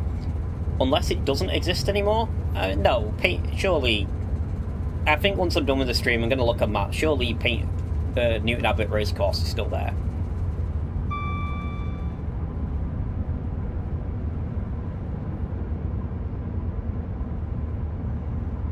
Does anyone from the area know, does Newton Abbot Racecourse still exist, or is it just a field now? Or have they just not bothered to model it?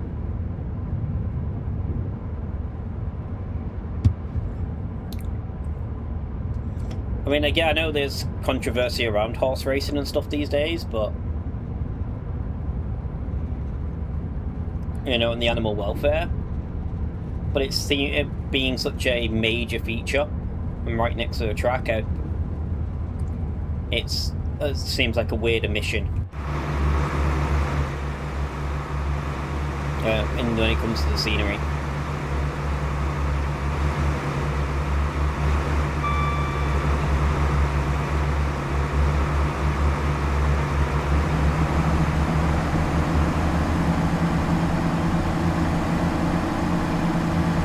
What isn't a weird omission is the beautiful coastal running we now get for pretty much most of the rest of the route. Now we're at Newton Abbot. We have the Tane just here. Looks a big river estuary. And then as soon as we leave our next station, Teignmouth, we go straight along the seawall in between the rocks and the Dawlish coast. So this is the picturesque part of the route we're coming into. If you ever get a chance to ride this in real life, if you've ever go to this part of the world, or if you're lucky enough to be from this part of the world, you know, it's spectacular. I wish I could go down and do it as a real video. And obviously I do have my real world train trips. If you look at my channel, I've not done it since I was a kid, and it's really something I'd like to go and do again. And just take a ride from Exeter down to Payton along this line.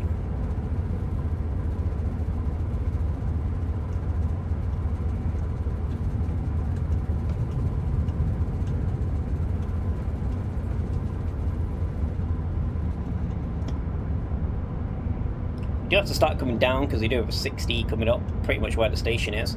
Station is, it's probably the AWS warning for. Station is just the approach to the station. You can see this big bridge going across the estuary. That's pretty much the entrance to the train station and the town. So if you were driving hoodless, that would be your marker basically that you get in to the station. Would be, yeah, I can see the bridge, so we know we're coming up on it. And probably this 60 as well would be your other marker for being ready to stop here. We are not playing hoodless, so we do have the advantage of having a nice mini-map to show us exactly where we are.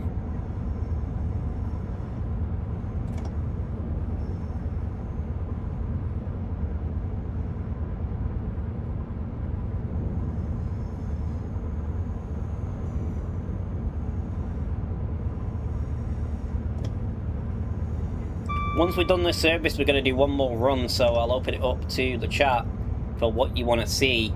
Well, one more run along the Riviera Line for the first stream, and then I'm going to take a little break, and I'll be back a little bit later on with the New York route, or the Morristown line.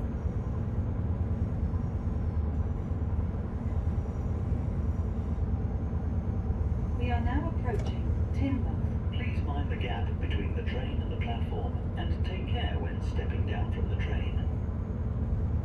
Is that how they pronounce it? Tinmouth? It's, I think it should be Teen.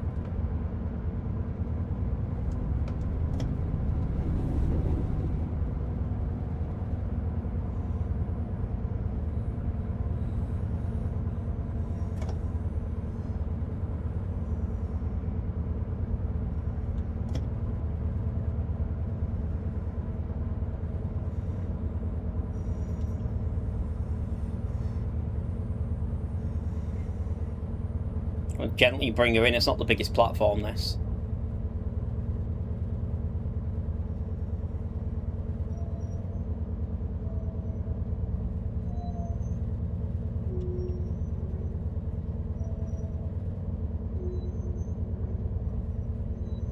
This is Tinmouth. This is a cross. I guess they are pronouncing it Tinmouth. Maybe that is how you properly pronounce it. Landing at Dawlish, Exeter St David's, Tiverton Parkway, Taunton, Bristol Temple Mead, Bristol Parkway, Cheltenham Spa, Worcestershire Way, Birmingham New Street, Wolverhampton, Stafford, Stoke-on-Trent, Mansfield, Stockport, and Manchester Piccadilly.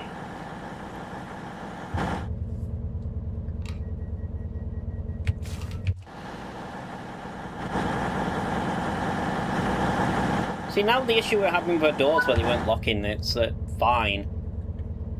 So it must have just been a weird bug when we first loaded the train. First loaded the timetable route where it just wasn't working. What is cool if you listen to the announcement. Dawlish. This is a cross-country service to Manchester Piccadilly. If you listen to the announcements, you can see it mentions, further down it mentions Birmingham New Street, Wolverhampton. When we get Birmingham to Crewe, you'll be able to drive probably the same service, if the timetable set the same year anyway, in that part of the West Coast Main Line. And they're also going to be putting the cross-country into the Manchester Airport commuter. It's already been announced that's coming to that line as well in an update. And that's where this service finishes, so you'll be able to drive a few different sections on the network of technically the same train service, potentially, with the same HUD number, so long as the timetables are set, or in the same year anyway. So you could run this part from Torquay to Exeter, then pick up the part through Birmingham New Street and the West Coast Main Line, Wolverhampton, and then pick up the little bit joining at Stockport and running all the way into Manchester Piccadilly. So that might be something we have to try in the future on a future stream, or vice versa, starting in Manchester Piccadilly and trying to follow the service down with the bits of the UK network we do have. So this is a section where we have this red rock, the famous red rock here. And we do have to get down to... we actually have to get down to 60. I'm paying attention on the...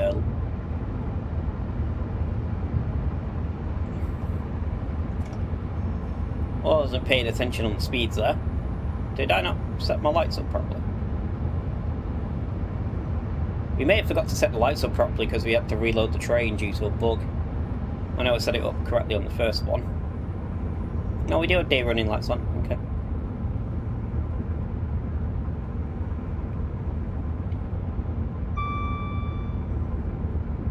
But yeah, we have these red rocky cliffs, which is kind of unique.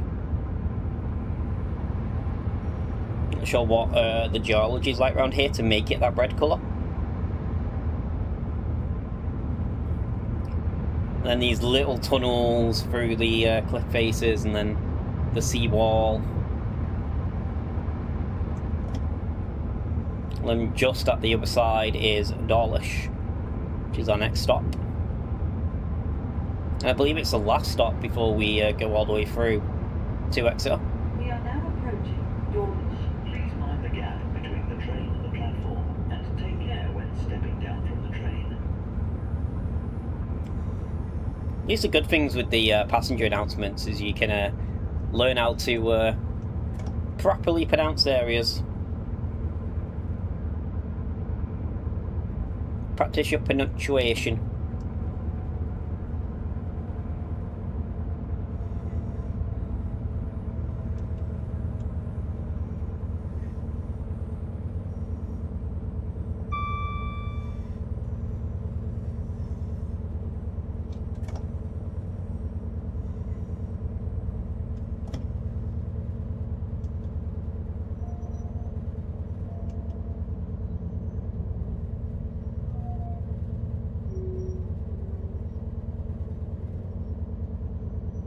This is Dawlish.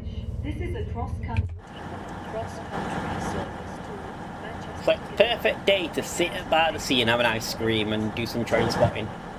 Today, perfectly blue skies. It's actually blue skies here as well, compared to last weekend when it was throwing it down all weekend. Wolverhampton, Stafford, Stoke-on-Trent, Macclesfield, Stockport, and Manchester Piccadilly.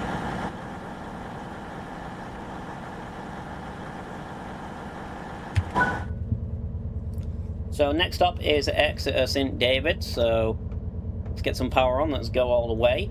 Once we're done with this run, we will be taking one last run along the Riviera Line before I take a break for a couple of hours with regards to streaming. So if you have any particular services you'd like to see, any bits of the route, any train you want me to drive, let me know in chat, and we'll do a viewer's choice for our last little service on the Riviera Line. And then I'll be back a little bit later on with some Morristown and maybe the German route as well. So I do plan on doing quite a few live streams today. Also, a big thank you to everyone who is watching the stream. Just so you know, I do regular train sim content, reviews of both routes, DLC locals, gameplay videos, regular live streaming as well. I tend to stream most Sundays. And outside of that, also real life train content, which we have some full videos of. We actually have a video of the Manchester Airport commuter in real life, so you can have a full run on the Manchester Airport commuter line, going from Piccadilly to Manchester Airport. We have a video recently on a 170 Turbo Star from East Midlands Railway, taking the line from Manchester Piccadilly to Norwich, which features Sheffield, Nottingham, parts of the East Coast Main Line between Grantham and Peterborough, that type of content. So I'm sure you'll find something that you like on the channel, whether it be train sim content or real world content. Also some other games like every now and then Flight Simulator, that type of thing. So if it is your first time watching, give the stream a like, and yeah, give us a sub, and hopefully you'll find some content that you like.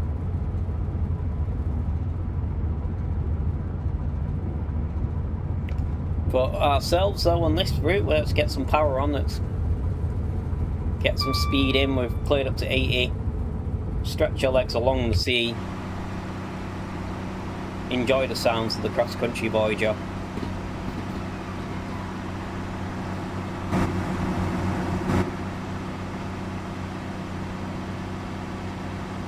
You know what they say, everyone loves the Voyager.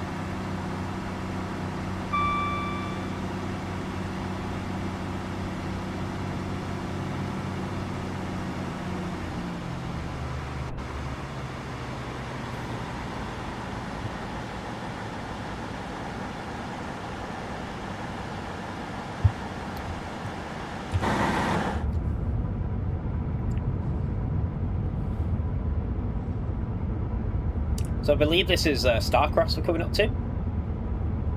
We've gone past Dawlish Warren, so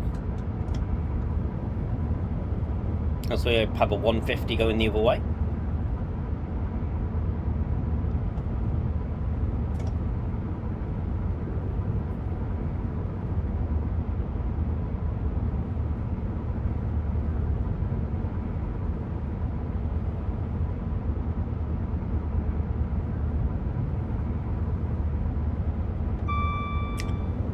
For a while I did date a girl from down this part of the world.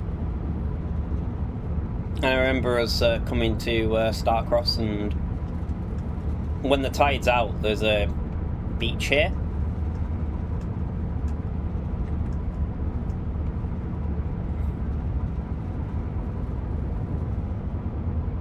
And you basically use the little level crossings to get across. That's why there's so many little whistle stops here. Obviously, at this point, the tide's in, so we don't get to see the beach. Tides aren't... I don't believe tides are simulated, unfortunately, in the game. So you will always get this at high tide, but yeah, it's not a bad little beach from what I remember.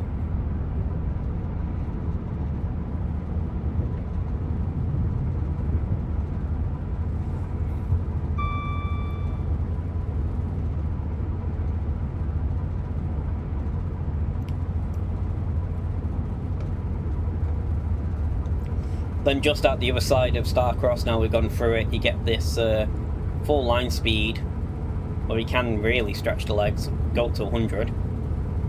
We are capable of 125, according to the sign.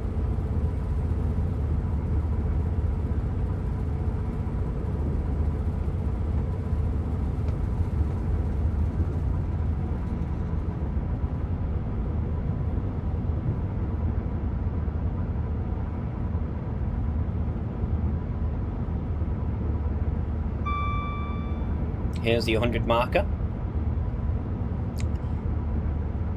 As we get 22 miles in the class 220.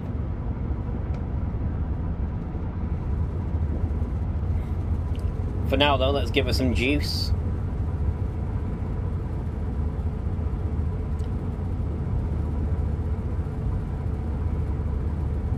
Only got 6 more miles to go, so we'll be in Exeter quite soon, especially now we're allowed to let the throttle go and get the speed up. As you see the river fading away and the weird hill that isn't quite rendered. The other side of the river, that's a bit of a graphics issue there. It's like they only rendered half the hill. Let's look this way. No scenery areas if we look this way. Get back inside the cab. We don't have to see the glitchy scenery the other side of the X.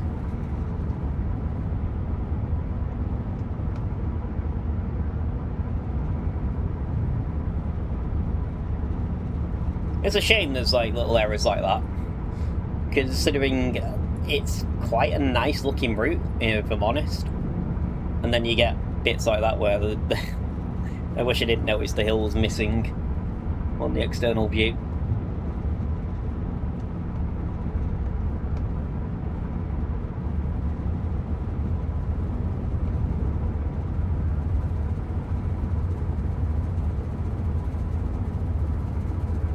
It just stood out because it cuts off. It's so glaring that it cut off when I was out.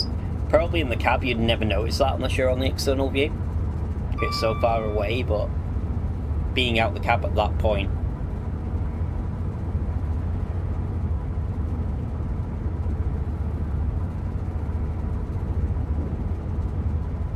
made it pretty obvious.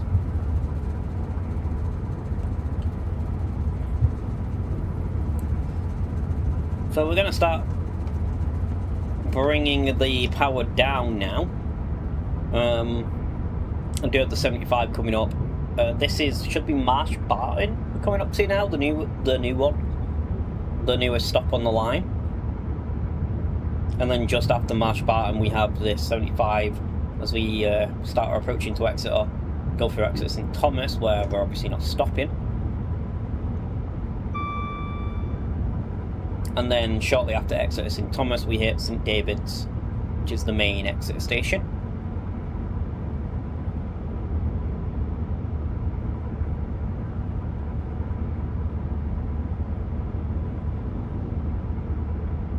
Here's the warning to get down to 75.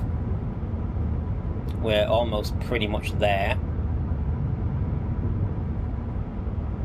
And this is Marsh Barton, with this imposing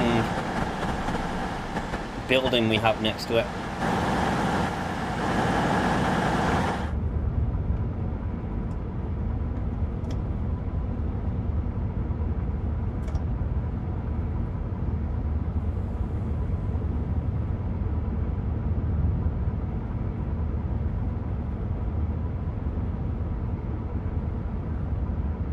So we're just going through the 75 now. And then soon enough we'll be having to hop down to 45 as we make our way into the main station.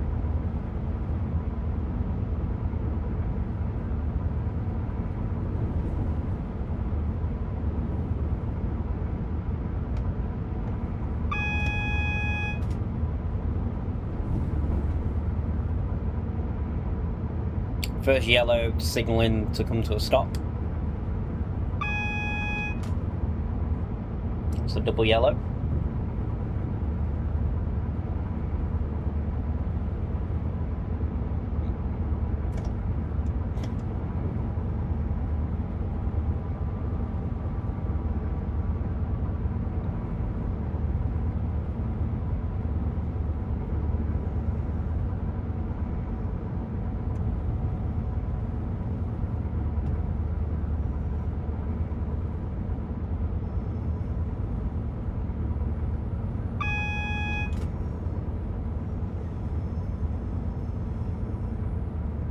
We are now approaching Exeter St. David's. Please mind the gap between the train and the platform, and take care when stepping down from the train. The voiceovers are so good. The announcements are actually so good. They make me so happy. Oh, we have a train coming down from Exeter Central. Yeah, I think that's where that line leads, to the other Exeter station.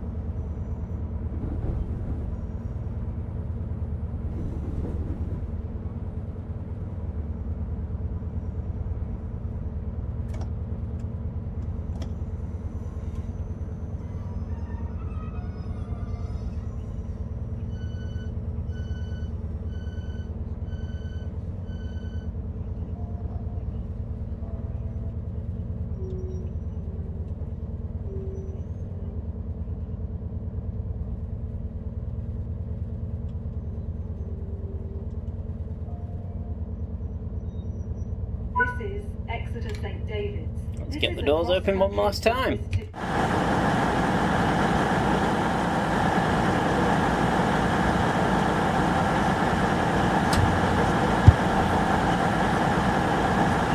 Then we'll see how we score on this one.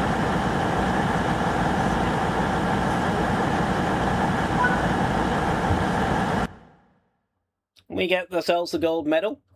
A tiny bit of speeding for penalties, but that's about it.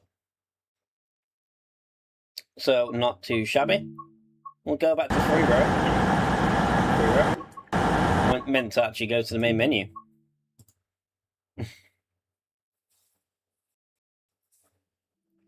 And we'll see if anyone has any preference for what they want to see. Anyone else know what they want to do?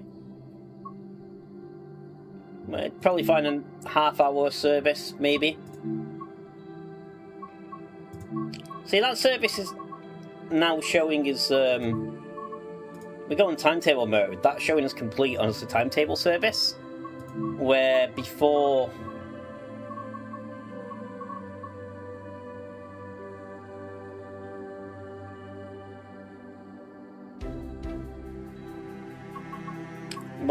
there wasn't really one.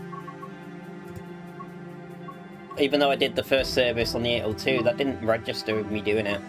Let's have a look. We've not done a 150 service yet, so is there something about half an hour on the 150?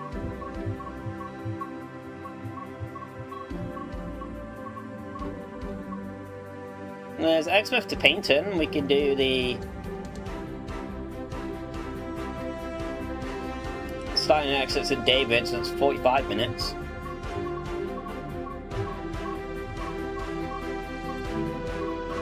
Are there any... What about the 166? I know this is old, but I'm assuming this is the same service.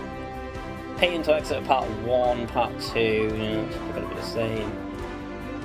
Does the 802 have any short services, like half hour, that aren't depot moves?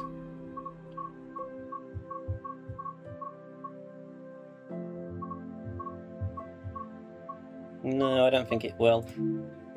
I think we can... should we give the 150 a run? Do another 45-minute services here. basically back along the Payton branch. Yeah, I think this is what we do. We'll turn dynamic weather off, keep the weather clear.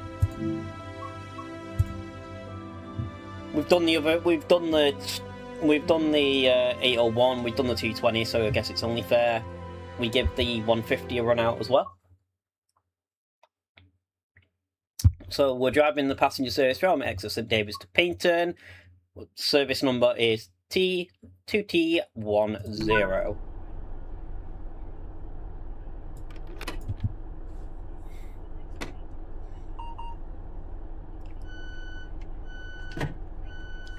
Let's get passengers loaded. Believe the safety systems are hiding away in here.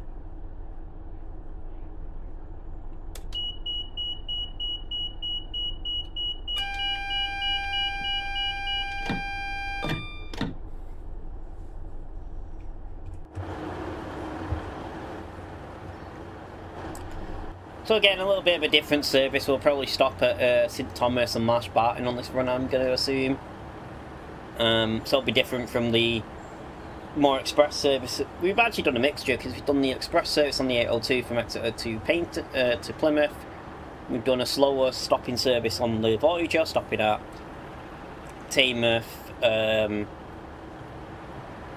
Dawlish, as well as Newton Abbot, Torquay. And I imagine this is going to be pretty much all stopping to Payton now, so we've got pretty much all the mixtures of services you can do really on the stream.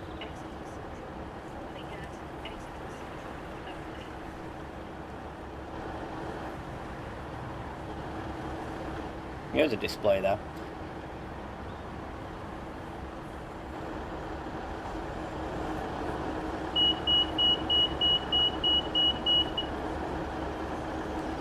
Vigilante alarm going off because of waiting here to be given the go-ahead to leave from the dispatcher.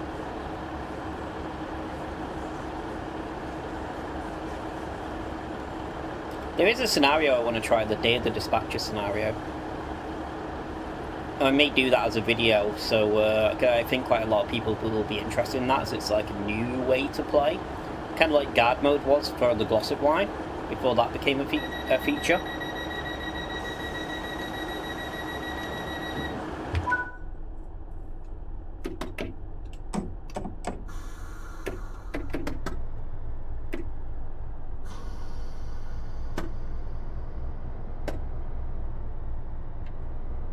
Wait.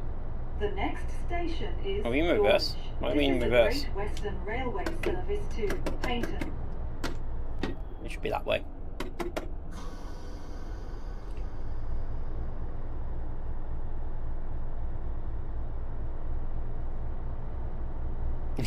Helps if you put the reverser the right way, doesn't it?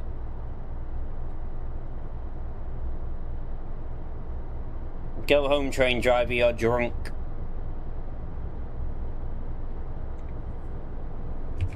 Right, let's hop outside. Now we're actually going in the correct direction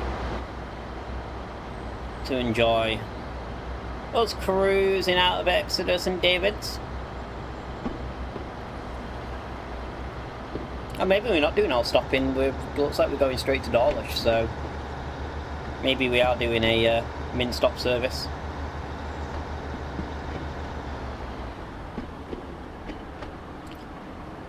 I assume maybe that's just because we've selected the 45-minute one, and had we selected one of the hour services, we would be doing all stops between Exeter and Payton.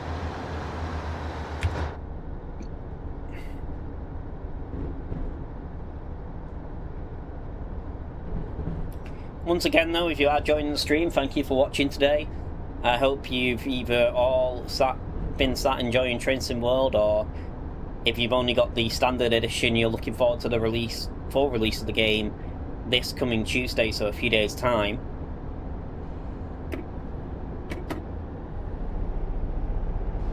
I've certainly been enjoying my time with the game now we've had a chance to play it this morning.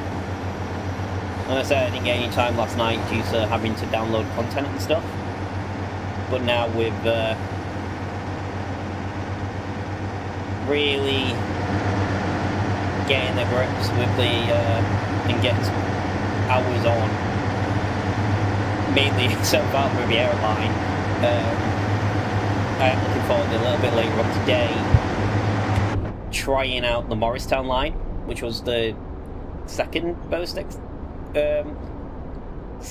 thing I was excited about after the Riviera Line. The Dresden route I don't really care for. Sorry if you like German stuff.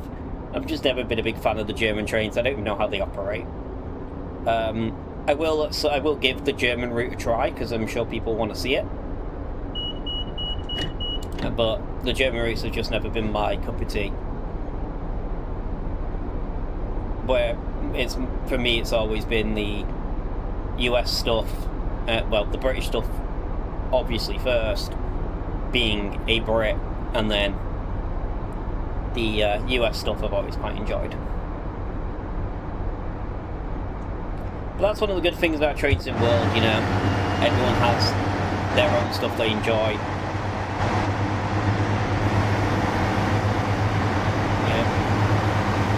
You don't have to own everything, you don't have to buy everything.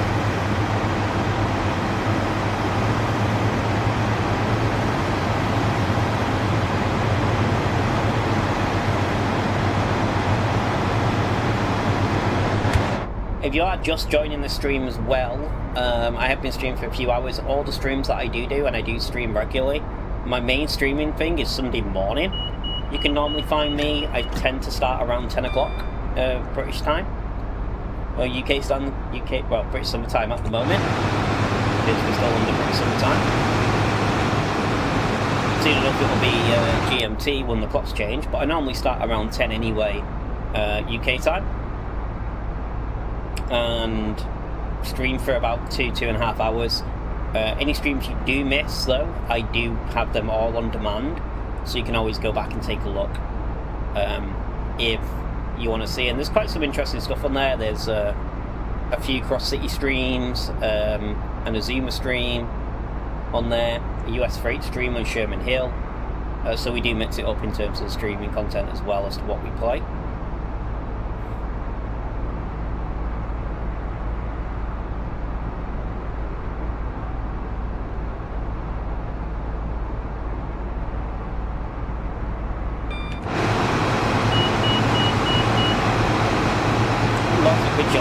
Warnings on this because we just full throttle there currently.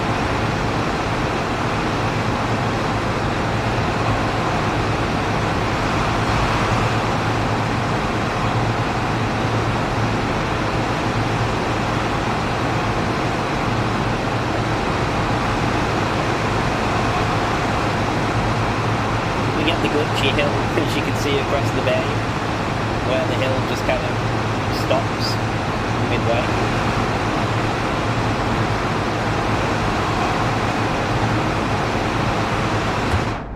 That's going to be a landmark from now on, the Glitch Hill. Let's drop back into cab so we don't have to see it.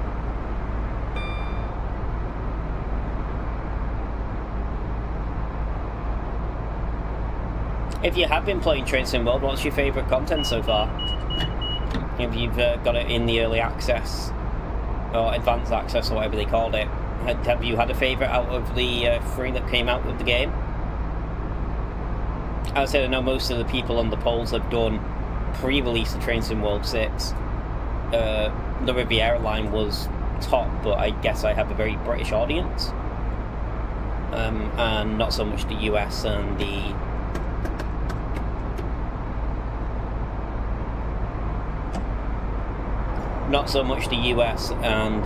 German content. I suspect if I have a lot of British followers, that would be pretty much to be expected. That would be the content people are most looking forward to.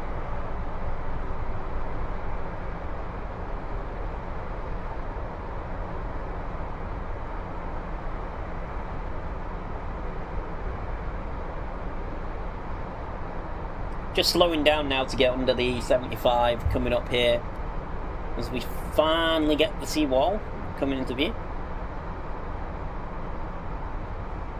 Now we have this once again, this nice little coastal running section.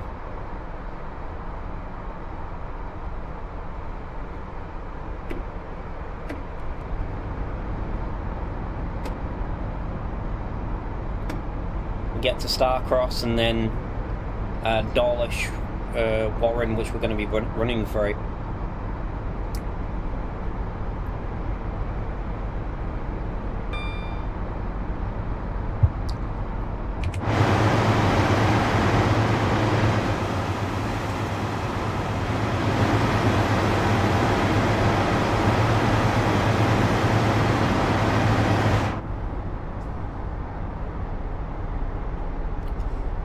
There's one of the 802s heading back up. So even though a lot of this track is single track in each direction, you do get quite a few AI services you do see on the timetable.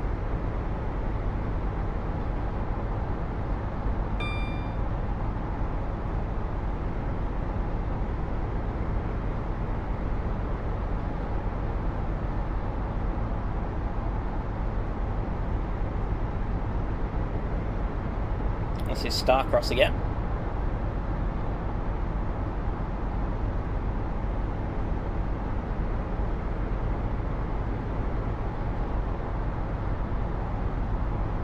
This is probably the route I know the most about when we get to the German route a little bit later on, after I take a little bit of a lunch break. And the Morristown line, do not have a clue. I need to have watching little tutorials whilst to how to set up the arrow, because I could, when I jumped in before, couldn't really work it out.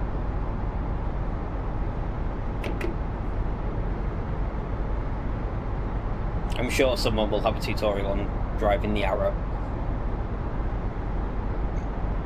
and then I can pretend I'm an expert.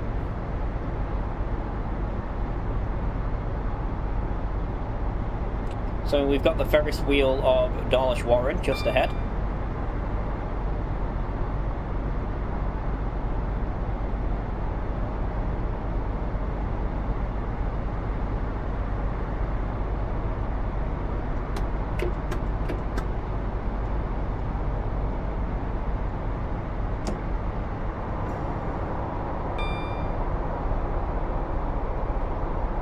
Kind of forget this has separate train brake. This isn't a combined throttle and brake like the 802 and the 220.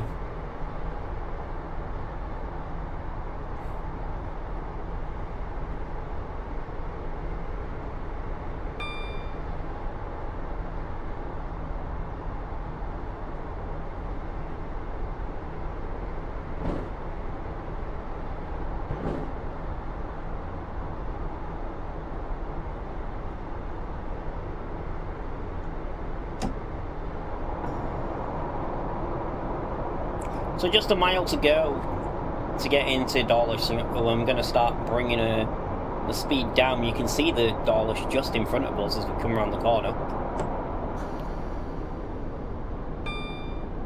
And the seawall outside.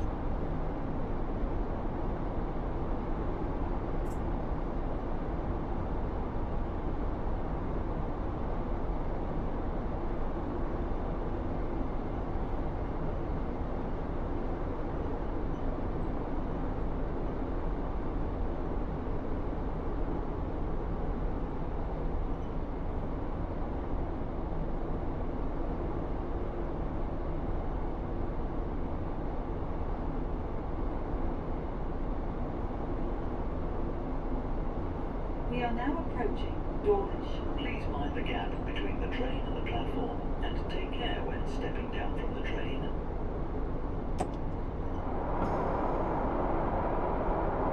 The train announcements will probably help you play in hoodless as well, because it reminds you as to where you need to stop.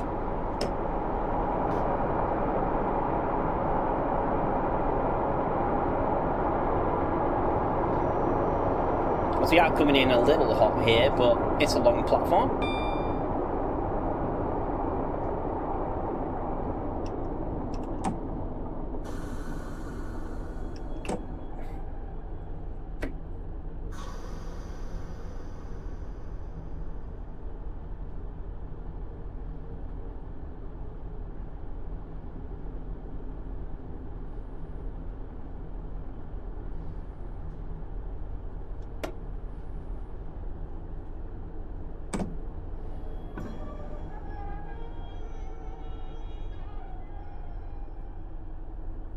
is Dawlish. This is a Great Western Railway. Great Western Railway service to Payton, calling at Teignmouth, Newton Abbot, Torquay and Payton.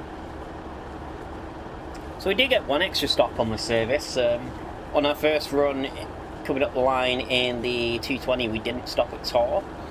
We went straight through there on the way to Newton Abbot, so we do have an extra stop this time around.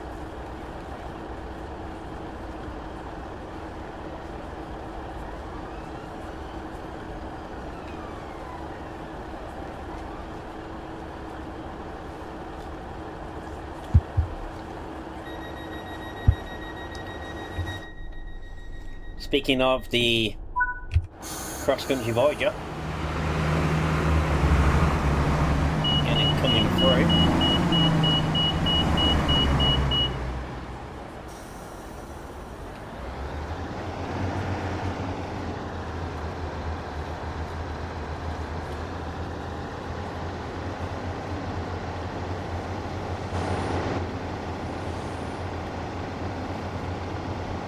And we pop the throttle up.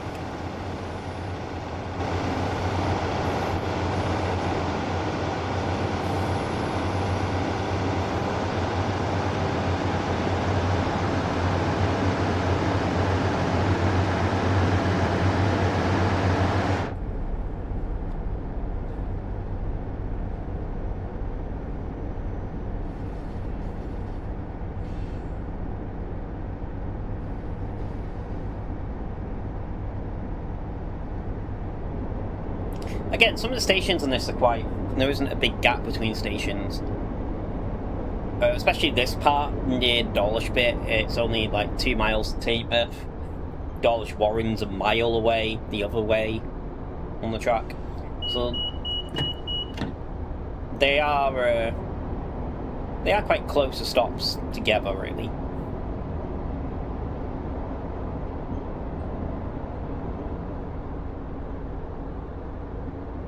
Being non-electrified, it makes it hard to get up to speed because, or stay at speed for any relative time. I just noticed our headlights are not set correctly. Good day, headlights. For some reason, I always forget to set the headlights up.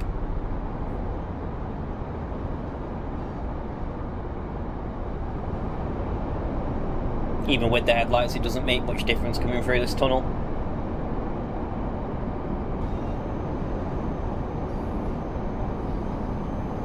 Still very dark, but we're only in there for a minute or two, less than a minute. And then we have the light at the end of the tunnel and we're back out into the sun.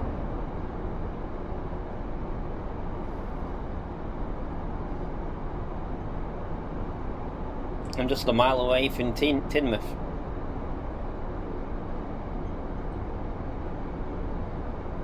Which is not round this bend, but round the next bend.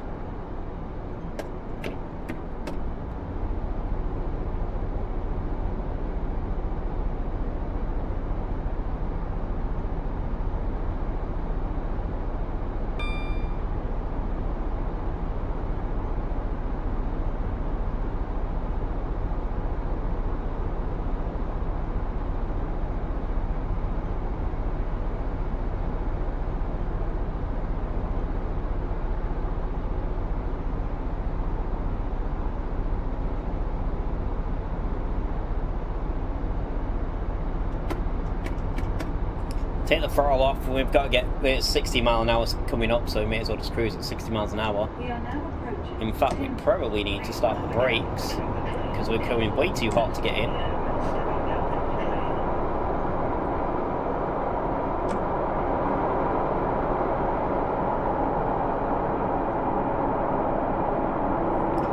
This is probably not a good moment for passengers, but we were going way too hot there. At least the brakes on this, the 150, at least the brakes work. Brake test coming into the station.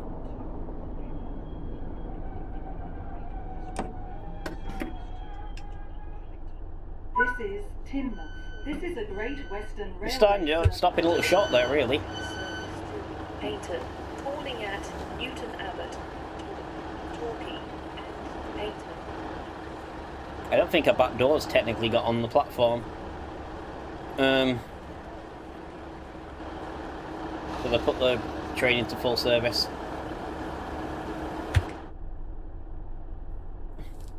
Thought I was going to overrun the station, end up stopping short. I mean, technically we are on the platform, it's just we're on part of the trains and the bit of the platform that isn't used.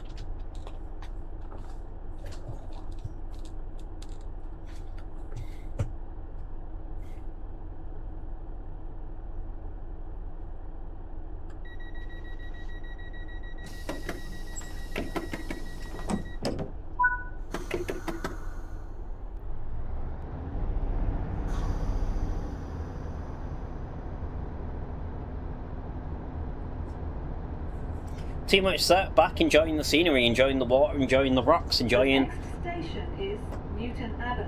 the This nice is a Great seaside Western run. Railway service to Not enough time paying attention to what I'm doing driving the train. Yeah, we did just get a nice reward there.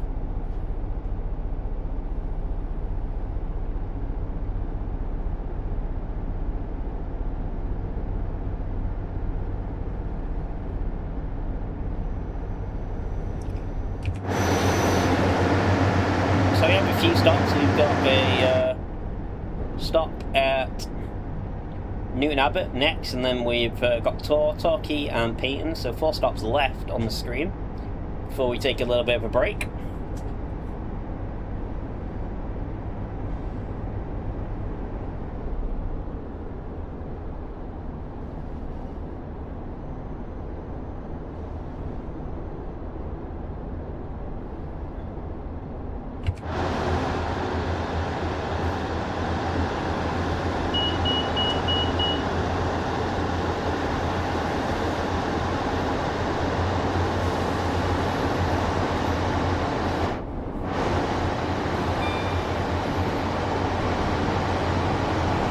Bit of an 802 heading up the other way.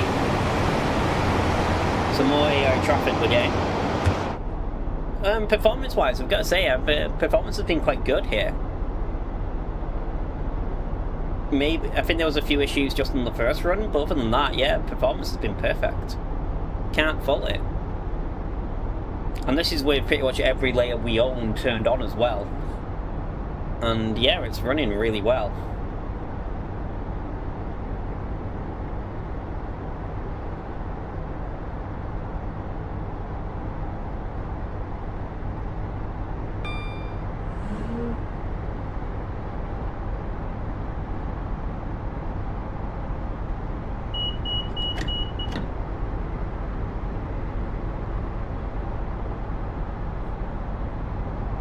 Enjoy a nice look across the river.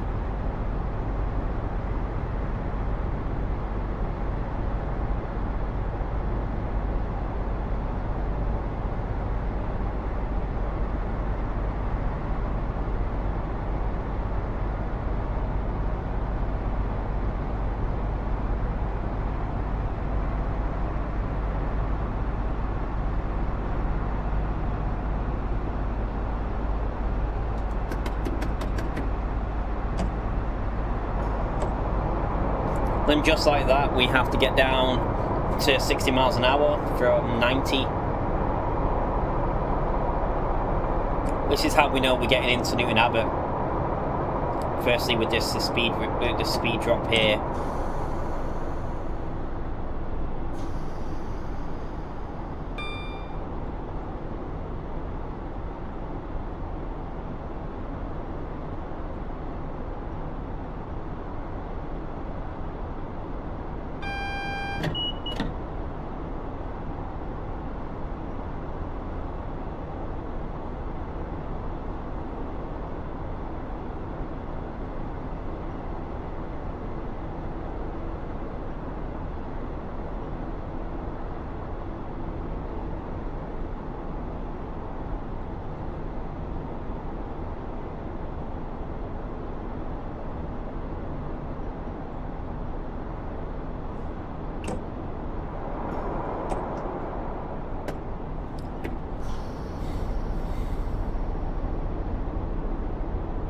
So this is where the 60 starts, just ahead.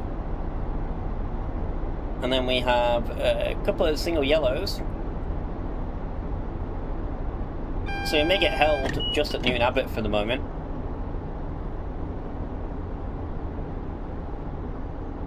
You might actually get held coming in before Newton Abbot, before the actual station.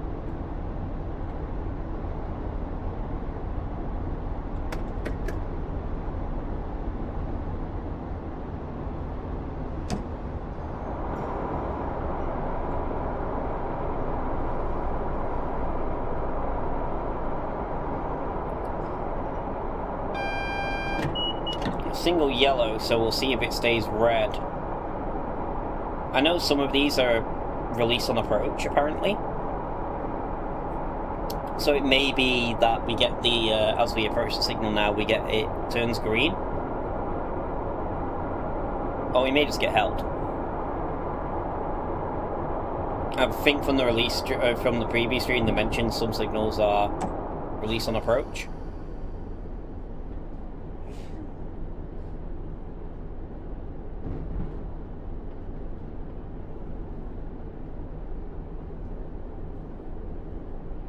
We are now approaching Newton Abbot. Please mind the gap between the train and the platform, and take care. Yeah, it's turned yellow now, so it's probably release on approach, that signal. There's one of them.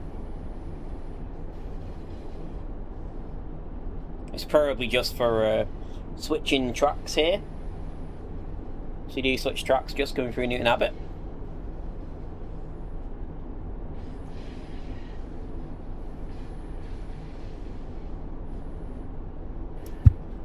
Very slow crawl into the station here at just 20 miles an hour. Yeah, it's just a junction we're probably waiting for the signal for. Take us onto this platform.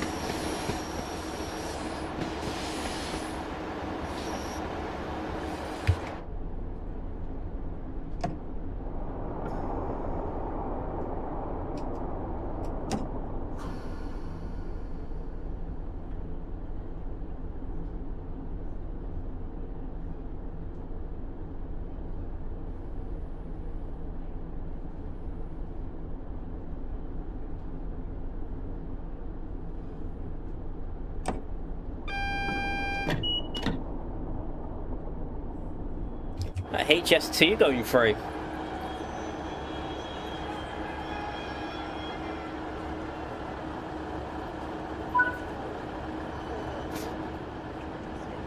Yeah, the high HS2. Well, I didn't say HS2. I'm in the high-speed train. And GWR colours going through. That's a nice little bit of layering on there to take over some of the services.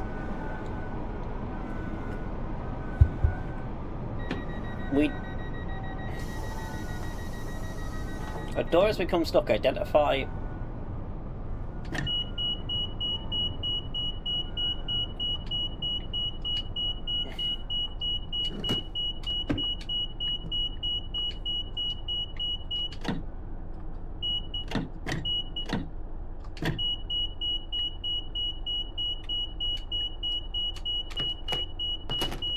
Do we actually have a stuck door? How do I fix a stuck door?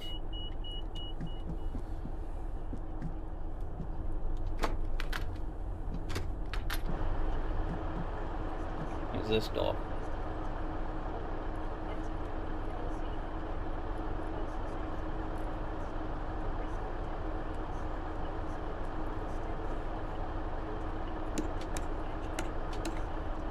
How do I fix it? Why has this even worked?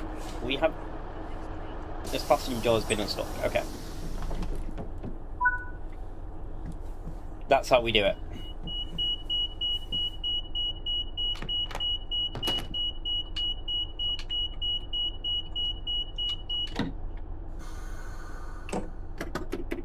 The next station is Tor. This is a Great Western Railway service to Paignton. Why are our doors becoming stuck when I have train faults turned off?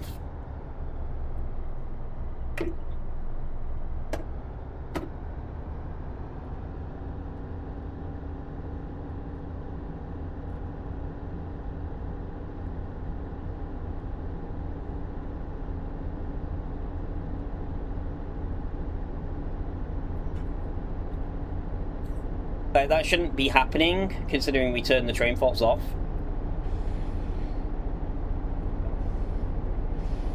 Like, we're getting train faults, but...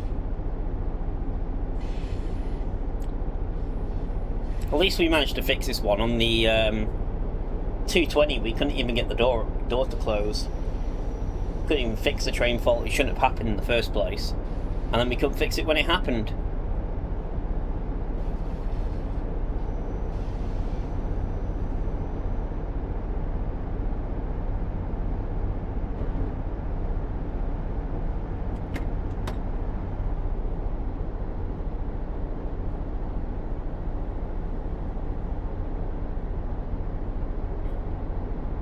At least we've not had any engines drop out if train faults seemingly stay on regardless of whether you've enabled them or not.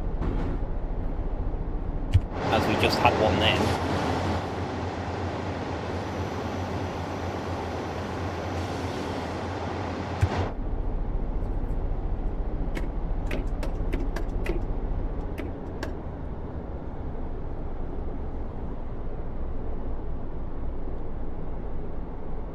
Guess the one thing they really do need to fix is the frequency of the train faults.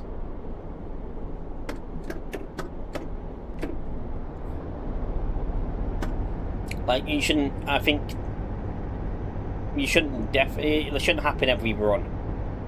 You know, it shouldn't happen, like, every now and then. I guess it's a balancing act, really, because they need to make them happen often enough so they come up as a challenge, but not too often. That it basically becomes all you're doing is fixing train faults on every single run.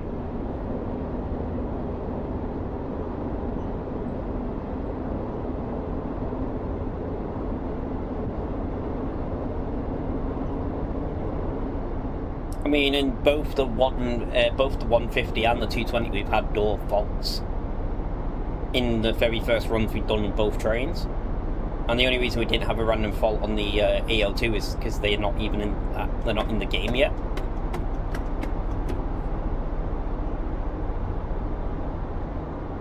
Which is probably a bit poor that the AO2 doesn't have train faults to begin with, but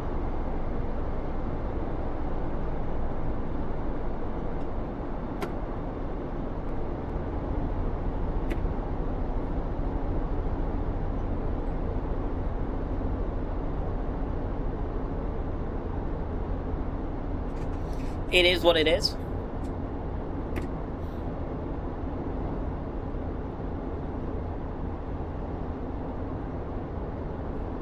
So we're off the branch now. So we're on the Riviera branch. Like, here we should have a 40 speed restriction, but it's not giving me a warning. It's not on the minimap, but there was a temporary speed restriction sign there for 40.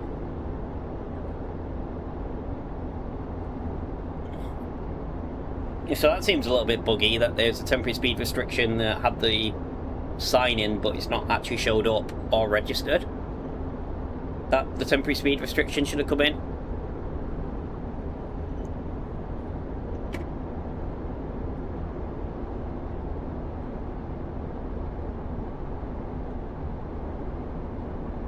It looks like it's saying the 40 starts coming up, but that didn't appear to be a get down signal for it.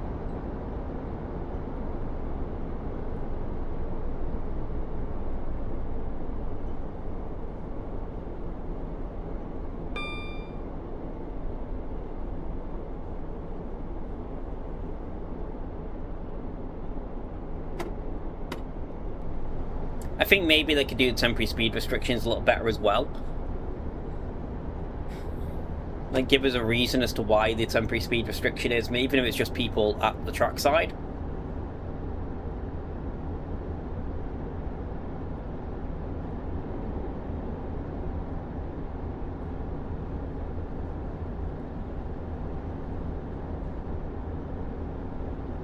Like, a few track workers here where the 40 is, that'd be nice to see, just stood off to the side to allow us to pass. So it could be, oh yeah, look, that's why there's a temporary speed restriction, because they're working on a bit of track here. So there's a reason for it existing.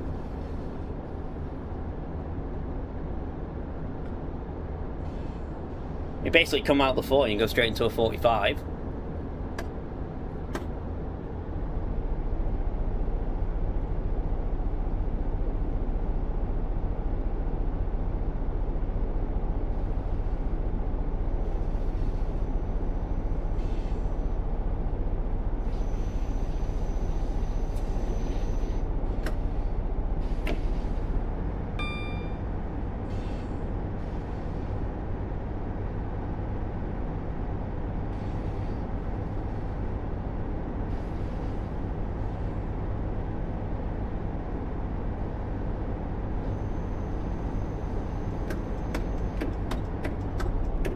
This bit of the line is quite slow.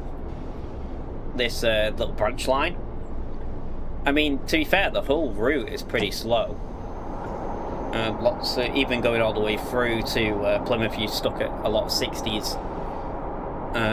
But this is, yeah, even slower than the actual main line.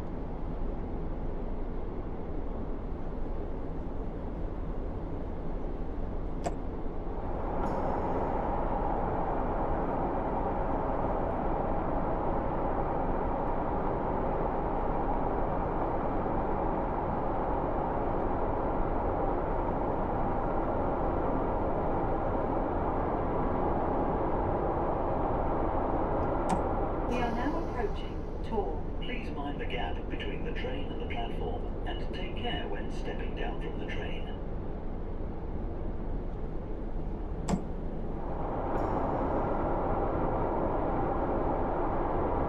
So 30 here, just coming into Tor. And we're a short hop over to Torquay and then finally into Paynton, where our service and stream for the moment is going to end.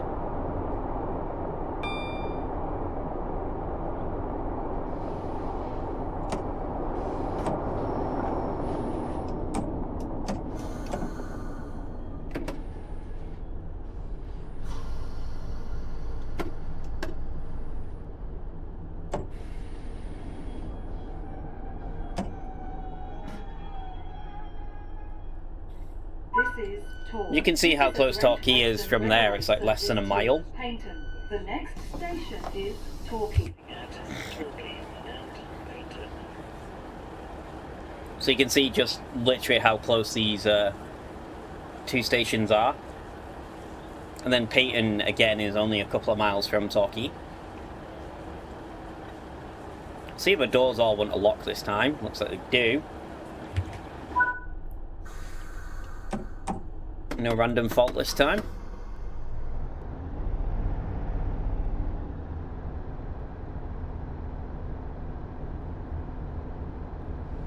This is all on a descent as well. This is all going down. Is Torquay. This is a Great Western Railway service to Paynton.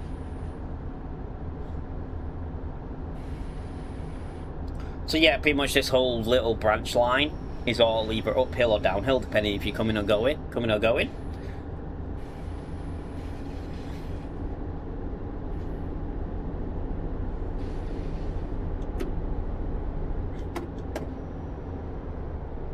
There's probably not too much point in going too quick here because we've literally got to stop again in like a minute.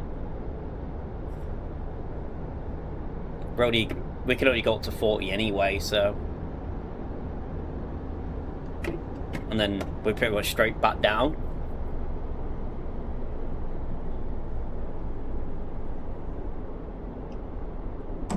We are now approaching Torquay. Already got the announcement for Torquay.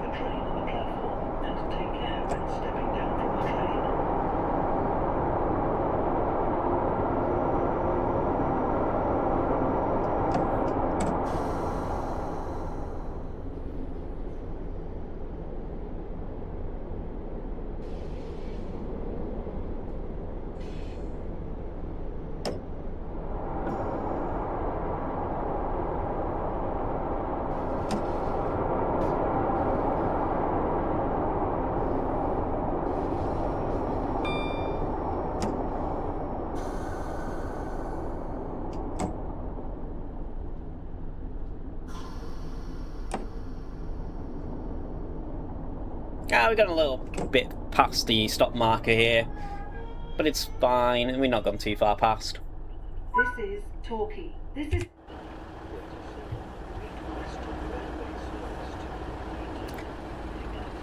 I remember staying in that hotel before, I'm sure. Oh wait, did I not? My door's not unlocked. There we go. Pressed the button on the control pad to unlock the doors, it didn't register it.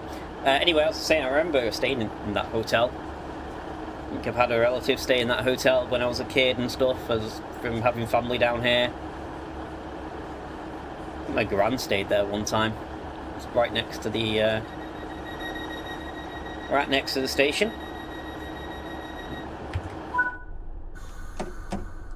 So brakes come off. We're a few minutes, 2.5 miles to go. Well, not even 2.5 miles, 2 miles to go down into Paignton. When we get into Paignton, I will be ending the stream for a little while, taking a little break for lunch. This is a Great Western Railway service to Paignton. If you've enjoyed the stream so far, do make sure you click the like button. Also, one more time, give me a subscribe if it's your first time watching. I do lots of Train Sim World content. I do reviews on new routes, new locals, gameplay videos, and regular live streaming. My normal live stream is Sunday morning, generally around 10 o'clock. Between 10 and half 10 Sunday mornings, British time is where I normally stream. And there's a variety of stuff on there, whether it be UK, US stuff, probably German stuff at some point. I've not done a German stream yet, but will probably do one.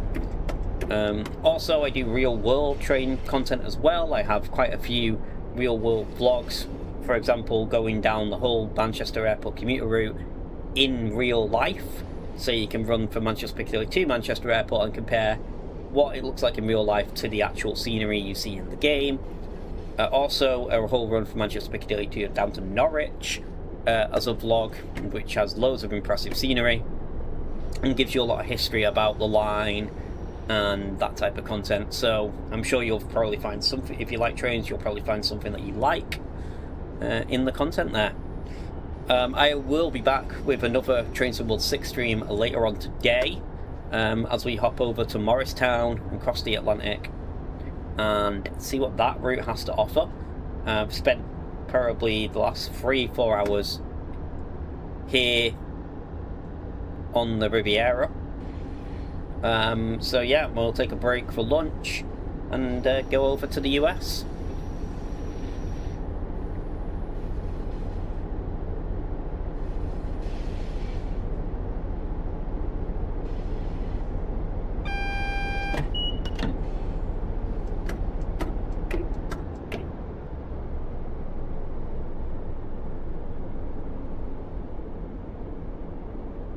But again, as we make this descent into Paignton, this last mile, thank you all for watching. It's been a pleasure to bring you this live stream today so far. I hope you join me again later on after my lunch break. I'll probably be off for about an hour and a half, and then be back around 3 o'clock, I assume, to hop onto the Morris line, the Morristown line. Watch me completely mess up my US trains, because I have no idea how I even start or drive these the US locos. So it'll be an experience.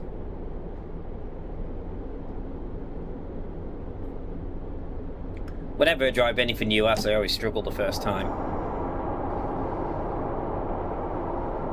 And we do just have this little bit of a 15 going over the level crossing into Paignton.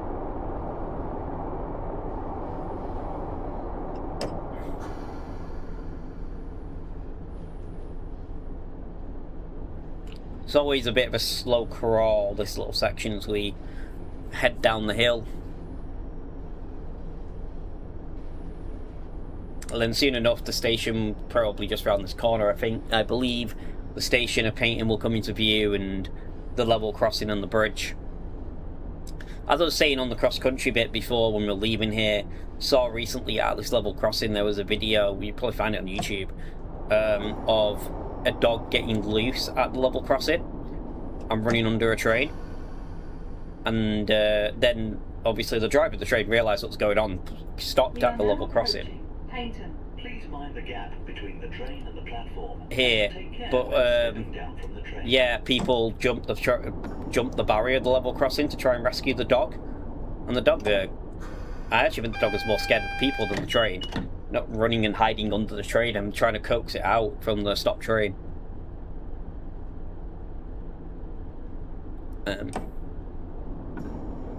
Luckily, we don't have the risk of any dogs running on the track today for our service.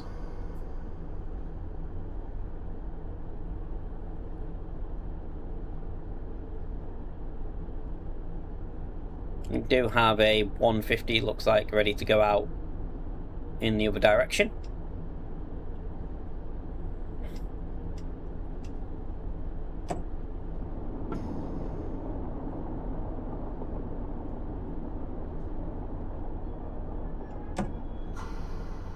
We're a minute late coming into the platform, but we did have a little issue with the train doors where we had to go fix that, so that'll be the reason for ever so slight late running service today.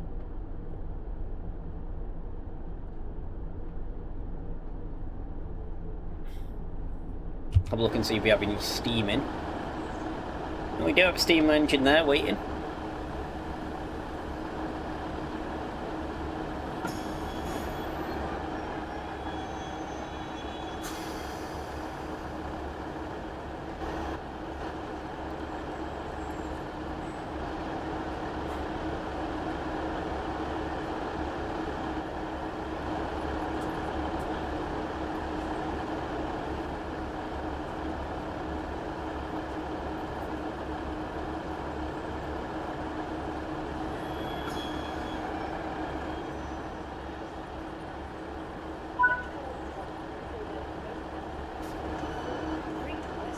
Get the doors unlocked and that'll end the service.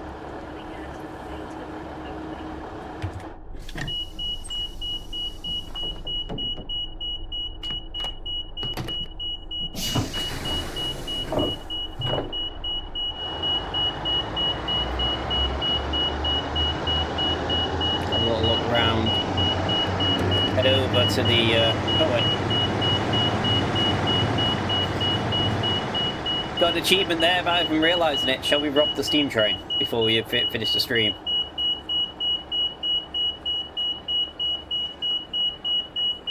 I know you can do some services on Steam, some of the runaround services and things. I should have turned the alarm off before I hopped over.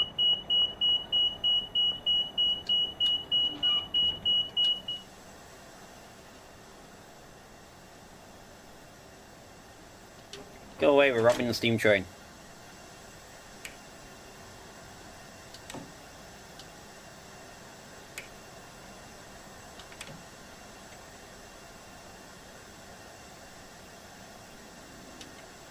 I'm sure I'm still in the cocks. Oh, still in the cocks already open.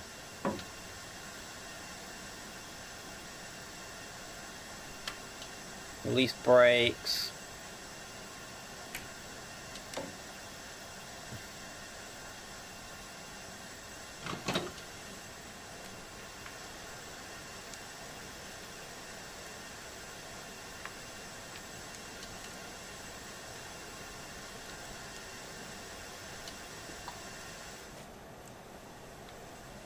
Is it going to go?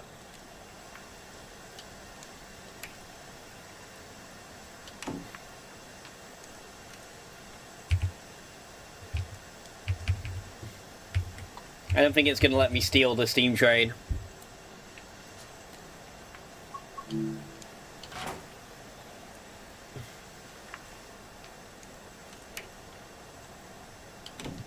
Alright, well that's going to finish the stream for now.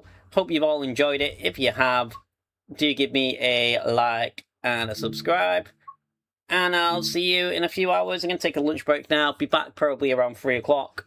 And we're going to hop over to America.